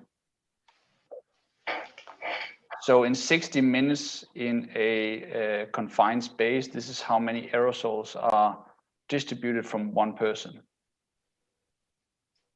Of course, with ventilation, there's not so much buildup, but if you don't have ventilation, you have a lot of aerosols, and aerosols can carry virus with them and can infect other people. So we have a small system that can be placed also in toilets. It has a special UVC lamp inside, which will inactivate virus that passes over the lamp. And then it will also create a low level of ozone, the same as you have outside in nature. And this low level of ozone will create a shield around persons in the room and start reducing virus immediately and 24/7. I have another picture here from an office space where you can distribute the MAC 500 around the office and treat anything that's airborne. I have a small example here from a school. It's a study from Spain where they show how many pupils are infected with virus if the teacher is infected. So after 2 hours, then 50% of all pupils will be infected with COVID-19. Of course, here there's several ways to mitigate the risk of being infected. One could be our system, but natural ventilation is also very good, but most of the time it's not possible. So you need to do something else. The system can be used almost anywhere. And we tested on a virus called MS2. It is 7 to 10 times more resistant than coronavirus. So it allows for claim against SARS-CoV-2. And it only needs a power socket to operate, and then you're good to go. So that was the first system. The second system is what we call the FLOD Mini Mark II. It is also based on UVC and ozone technology. So right now in spaces when you need to disinfect surfaces, you either do that with chemicals or you do it manually, and you cannot reach all surfaces. So a lot of shadow areas are difficult to reach. With this unit, you empty the room and you turn it on, and then it creates a level of ozone that can react with virus on all surfaces in contact with air. And this takes everywhere from 1 to 3 hours to reach all areas. And we measure the level of ozone so we know when the system is done, and we data log this so you have it for your reference. So during treatment, the ozone will be spread by the fan inside our unit. and then we will react with all surfaces and inactivate and disinfect virus. After treatment, you know when it's safe to enter, when the ozone level is below threshold value, and then you have a clean start next day when all the employees come back into the office. This can be used in factories as well. It's actually developed to reduce listeria and salmonella in factories, but it can be used against virus, mold, and a lot of other microorganisms as well. You still need to clean your factory with soap if you want to use it, but you don't need to disinfect with chemicals anymore. So this can be taken care of with our unit. We have documentation from a German lab on the surface disinfection treatment, where we tested against Yersinia virus, which is 3 times more resistant than coronavirus. It will survive up to 9 days on surfaces, and we reduced this with more than 99.99%. We have a lot of other different systems for air treatment in air handling units, smaller systems as well that can be implemented to mitigate the risk of virus spreading. That was it. Thank you. Thank you so much to Jimko and to Michael, and it was really good. Actually, now that we've finished with all the speakers, can we ask all of you to just come online, and so that I will also share my video, and so we are all together in a panel. I will ask one question or make one comment and just give you 1 minute each to speak, because you had some really very interesting presentations, and if you could all activate your screen, and then I can see all of you together. Anyway, otherwise we go one by one. Let me first ask Orientes. Steen, are you there? Yes, I am. And if you're there, okay, thank you. So congratulations. From your presentation, it's clear that you have a India-specific pricing and model. You are already in India, or you are on the way? I mean, just to clarify our audience here.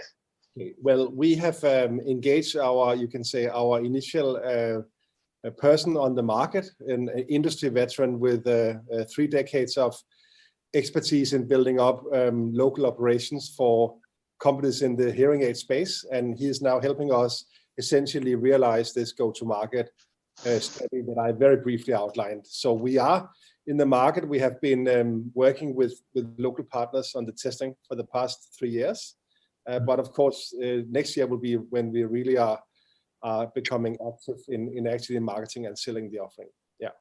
Thank you, thank you. Like they say, looking forward to hearing you and hearing from you when you are in India. India has been an amazing, you can say, encounter. We were introduced through a foreign ministry boot camp program a few years ago in Bangalore, which was an amazing experience. So yeah, so thank you very much. Looking forward to see you. Now quickly to others, and others. Aquaporin, I think, has something really unique. Others, if you're there and if we can see you, that will be good for our audience. Yes, I'm right here. Yes, it's a very interesting concept. We always heard of reverse osmosis, and you are talking about forward osmosis. Just one quick question. Is this already there in India, this solution that you were, because I heard you said you have in Chennai and in Mumbai or Pune, I think. Can you elaborate a little bit more about that? Yes. Yes, yeah, like you said, everyone knows RO, and we were like, why going into reverse thinking, why not forward? So that's how it all started. But yes, in India, we have established a lot of partners, because when we talk about industrial plants, it's a huge system. And Aquaporin is just a component supplier. We just supply a membrane. So we have distributors over there, we have system integrators, and for testing purposes, we established 2 labs as well. The one I talked about, one in Mumbai, one in Chennai. So basically all the competencies that go into building the entire system is there in India now. Okay, excellent. that's a very, very, very useful information. I'm sure that from the audience, people who are in that space can reach out to you, and that will be really nice. Thank you so much. Please do. Quickly go to Oleg Digerson from Bluetop Solar. Just one question, because you say solar parking, can we use this solution or this structural solar panel solution also in our railway platforms and in our bus terminals? Just a question to Bluetop Solar Parking. Are you there? If you are there, Yes, then definitely. Yes. Yes, you can. Yes, it can be used at such at such places as well. Okay. We have supplied solutions for 3 projects actually, where we also cover buses. Okay. So it's no problem to. In India, we have this, this railway station with huge platforms, and the platforms are quite long, and can, I think from your waterproof solution and so on, which is quite structural, I can imagine that it doesn't need much digging up and changing. And on the existing structure, do you think we can install the solar roof on the platform, which already has some kind of roofing? Can we put this on top of that? That's the specific question. If you say yes, then we are very happy. Yes. Yes, of course you can. You can place solar modules on existing structures. It wouldn't be a job for us, but if you have demand for that, I can put you in contact with other companies who can do that. Okay. We only provide when we make a completely new structure. We don't make a retrofit ourselves. Okay. Because some of our railway public system have targets to use renewable energy. So I think in keeping, because those targets are linked to sustainable loans that they are getting to finish the project from some development banks. So that's why I was seeing this connection. It could be a good starting and quick point to get some traction as you start. So thank you very much. That will interest some people who are in this area to know this. So for new things, it's good and easy to reach you so that you can start from the design phase and then build. Thank you so much, and all the best to you as you try to open the Indian market. Next to Leapcraft, Vinay, if you're still there, it's an excellent design with this facade solution, also matching very much with the topic of spatial technologies for holistic living. Are you already doing some projects in India? This is my specific question to you. If you can come on with your screen and answer that, it will be great. Yeah, it's a real paradox, but no, we are not yet doing much in India, even though I originally come from India. My parents also live in India, in Bangalore, actually. But yeah, it's a real circumstantial paradox. But I really hope that we can do that soon. That's definitely high on our agenda. And now we finally have the, let's call it the booster rocket attached to us to actually take us there. So yeah, if you have any thoughts on that front. Yeah, I find that some of the developers, real estate developers, are building kind of smart mini cities, like an integrated township. And so I think in this place, there will be a very positive demand for something like that, from the structural, air quality, and host of other benefits that you mentioned. So thank you so much. I'm saying this so that some of them, if they are there online or if they hear of this, they Absolutely, will, absolutely. Campuses, large campuses, and mini cities are definitely the sweet spot for us. Yes. Exactly. Thank you so much. And now quickly to Musk in Fabric, Simon Moose Musk in Fabric. If you are there online, I like very much also your presentation, since that you were already in Mumbai, and you took also some delegates from the municipality from Mumbai also to Denmark and showed them the demo. Just my question specifically to you is, did anything else happen after that? Did they decide to use some of your system for this way of separation of sludge and separating water and clearing up the blocks? This is the specific question. If you are there and if you can answer, it would be great. Per Madsen or Mick Ray, are you there? Yeah, we are there. We're both here. So you get my question. I was saying, after your Mumbai contact? Did they say, did they try out, or did it go forward from there? Just for a quick question. Yes, we, as I mentioned, they visited our company. They saw what we were able to offer them, and how effective our equipment was. This then led to them buying some of our equipment, and it was so successful that, as I mentioned, they have now ordered 18 units, which we are in the process of building at the moment.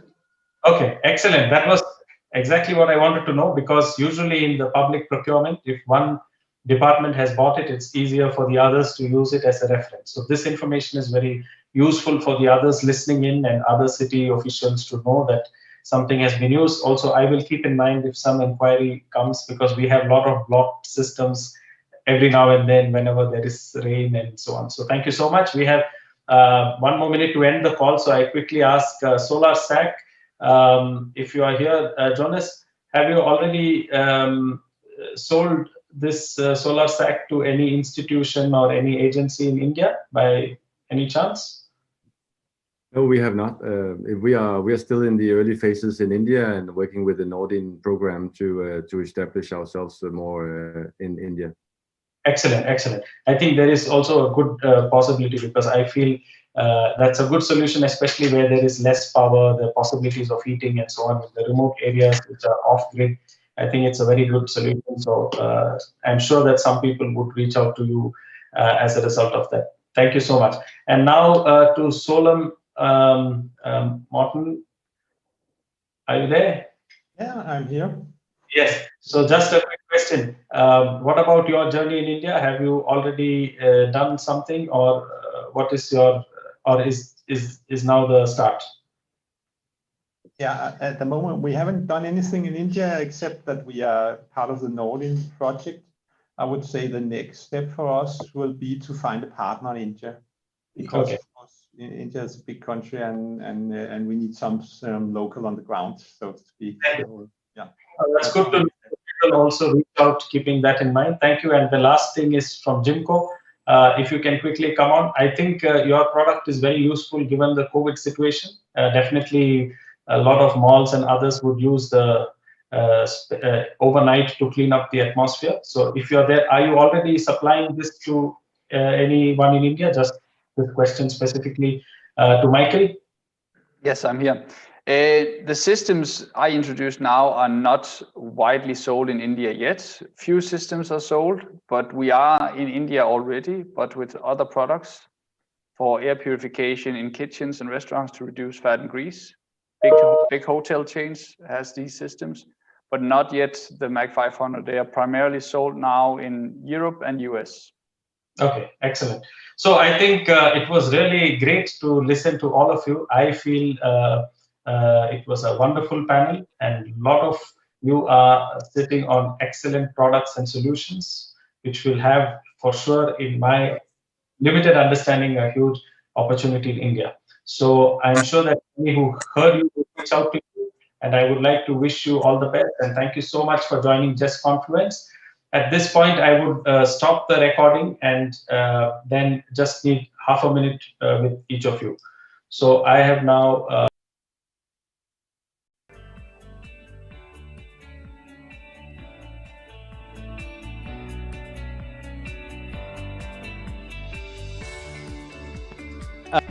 well, thank you so much, all of you who have joined us online for the Danish track. And I'm sure that some of you have found some solution which you can use, and you could connect with any of these companies. All you need to do is look for the ICDK Center in Bangalore, reach out to them, or you can follow our social media pages on LinkedIn, and we have tagged most of these companies there. So if you want to make some inquiry, you can reach out to them. Thank you very much also to the Danish consulate in Bangalore, to Ms. Jette Burum and her team, Prashant, Tanya, and all the others for putting this excellent session together on the Danish track. Now we move to the last part of today. We have not done so well on time, a little bit long, but last day we took that liberty. We move now to the Coffee with Startups part for the third day, which is linked to the Expo. Today we have a very special guest to introduce to us the key startups which are relevant to day 3 and the topic of day 3. We have with us Deva from Sus Mafia, but apart from being a part of Sustainability Mafia, he is also an accomplished leader who has co-founded and led 2 successful technology startups and a successful research group for IBM Research in India. He has been granted 19 US patents and has published more than 50 papers in top academic venues. And he is well connected across the world in the US, in Europe, and also in India. Now he is here in India and based in Bangalore, and he also mentors startups and helps many of them to plan their growth, especially tech startups and deep tech startups. Because many startups, because not having access to the right advice at the right time, might end up somehow closing or folding. And this is something that should not happen. And therefore, we have somebody like Deva, which we also are very happy to be here with us at JES Confluence to present the other startups. It's great that he's already mentoring some, and he has bandwidth to mentor more. So if any of you want to reach him, you can reach him later. In the world of Google, it's easy to find someone. And we will also tag him on our social media pages. So now for the last part, where he will introduce a few of the startups which are selected for day 3's theme, I hand over the floor to Deva and take it. Deva, all yours. Yeah, thanks, Jose, for such a kind introduction. Is it okay? Okay. My name is Deva P. Sitaram, as Jose introduced me. And thanks to GES Confluence for inviting me to present this startup. To be honest, it feels great, with in an event like this. And these folks have come up with something called the Phygital, partly physical and partly digital. It's very innovative in this current difficult times. It's good to see people. It's good to see AV people being engaged. It's really great. Thanks once again. I'm here representing Sustainability Mafia. Sustainability Mafia is a group of companies or a platform that was founded by Arjun Gupta of Smart Joules and Ganesh Shankar of FluxGen. What they do is they provide a platform and an ecosystem for startups which are working in the climate tech space, in the sustainability, technology for sustainability, technology, design, and any kind of solutions that help address the climate change issue, right? So it's a brilliant group of people and doing great work and a very, very relevant work in the current context. So I will start. Okay, so the first company that I am presenting is Urja Energy Services, Energy Engineering Services. Urja in Hindi means energy, so it's Urja Energy Engineering Services. And as you all know, energy generation and consumption leads to about 74% of all the greenhouse gas emissions in the world. And in particular, in a commercial building, 70% of the energy consumption goes to HVAC, heating, ventilation, and air conditioning. And these folks have come up with various methods to reduce the energy consumption and making the design efficient. They use anything like radiant cooling, geothermal cooling, etc. And they have also been recognized by World Wildlife Fund Climate Solver Award and the top 50 influential leaders in solar energy, etc. And the person whom you can contact is Madhusudan, and his contact information is on the right side of the slide. Right? And next slide. So this is Ecolab. The WEF estimates that construction industry is responsible for 40% of the global CO2 emissions. And as you know, right, the urban population has started exceeding the rural population in the world in the last 10 years or so. So there is more and more construction going on, especially in places like India and China, whether it's infrastructure construction like subways, metros, and commercial buildings, etc. So it's very, very important that construction becomes sustainable and environmentally conscious. So Ecolab is leading this effort, and they have done a lot of designs in this space. And as they estimate, a community of 10 homes can prevent about 100,000 kilograms of carbon dioxide emissions. And they target both the B2B and B2C segments. And their contact is again given here, Arundhati and Anamika, and their email address is also on the slide. Yeah, the next one. The third one is the Smarter Dharma Sustainable Solution. So what they do is, like, you must have heard about enterprise resource planning software like SAP, for instance, right? In an organization, there are many different resources that are being used, and you have to optimize the cost and optimally allocate the capital and resources for various projects that are going on. And the Smarter Dharma have taken this to the sustainable approach. That is, how can you create a sustainable resource platform, SRP, for different resources that are used in the construction and the real estate industry. So they provide all the resources.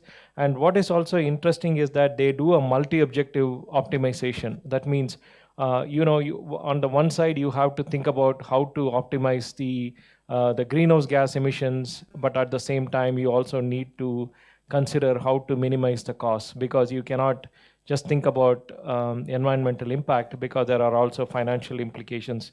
They have come up with clever mechanisms to optimize on both the sides, right? And so again, Sriram is a contact point for Smarter Dharma, and his email address is there.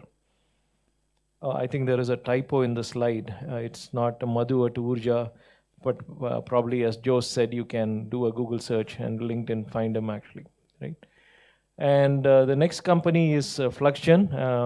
Ganesh Shankar is a contact. As I mentioned, he is one of the founders of the whole sustainability mafia. And as you know, water is becoming an extremely important problem. And there is only 0.01% of the whole water volume in this world is fresh water. And because of the climate change, water is becoming an extremely important issue, and in particular, it is becoming an important risk also to the industries. And I was reading recently that on Wall Street, they are going to be hedging on water. Like, let's say if your company depends on water supply, they are going to assess the risk your company faces because of the shortage of water or the cost of water, etc. Right? So the FluxGen, what they do is they have developed a platform called AquaGen that they use to help industrial consumers understand where the water is being used and how to reduce the water usage, how to reduce water wastage, etc. It's an IoT and data analytics based platform, and they are already working with many companies, including Amazon, Indian Railways, Britannia, etc. And their work also has been well recognized. And the next one is Indian Centrifuge Engineering Solutions. This company has been around for almost 30 years. It was started in 1991. And they have been focusing on centrifuge. As you know, centrifuge can be used to separate fluids from solids and fluids from fluids using the centrifugal force. And now they have started, one of the main problems that is really impacting Indian living conditions. They are focusing on bio toilets and how to do, how to make it sustainable and hygienic for the Indian condition. And they have 20 years of engineering expertise, and they are saving more than 200 million liters of water every year through the various products that they have delivered to their customers. And their contact is Sambhunath Sashikumar, and his contact information is on the slides. And NASSCOM, NASSCOM is the apex body for $150 billion IT industry. And as you all know, for India, IT exports is one of the major sources of revenue. And Indian IT companies work with many leading companies around the world. And recently they have started, a specialized center of excellence on IoT, so that they can help startups, in terms of innovation, in terms of providing advice, and they also connect the startups to established companies and give them a path for scaling and give them a path for business opportunities. And they have locations in Bangalore, and they have strategic partners in Microsoft, AWS, IBM, etc. And especially as India is buzzing with the IoT and machine learning startups, they are doing a very critical function to help startups and help startups work with large companies from around the world. So the bottom line is, let's hope all the startups, all the established companies come up with great solutions that make sure this planet is sustainable. And we have the same GES event in 2021, that is 18,000 years from now. I hope we are all doing a great job, and the planet is pleasant, and the people are having a great life. Thanks, folks. Thank you so much, Deva. I think that was a very good wrap, and you've covered all the startups that are on the Expo platform. For those that are not already on the platform, you can send us an email or fill out the form at the Just Confluence website. With this, I have to say, time has come to say goodbye digitally, and thank you so much for all of you who have joined this Confluence on YouTube, on our platform, on the Just Confluence website. It has been really great as we looked for opportunities for collaboration, for joining together and working together. At this point, also, I would like to say a couple of important words of thanks. Firstly, to the World Trade Center, especially Mr. Bose Nair from the World Trade Center, and Mr. Vineet, who is the CEO of Brigade Hospitality.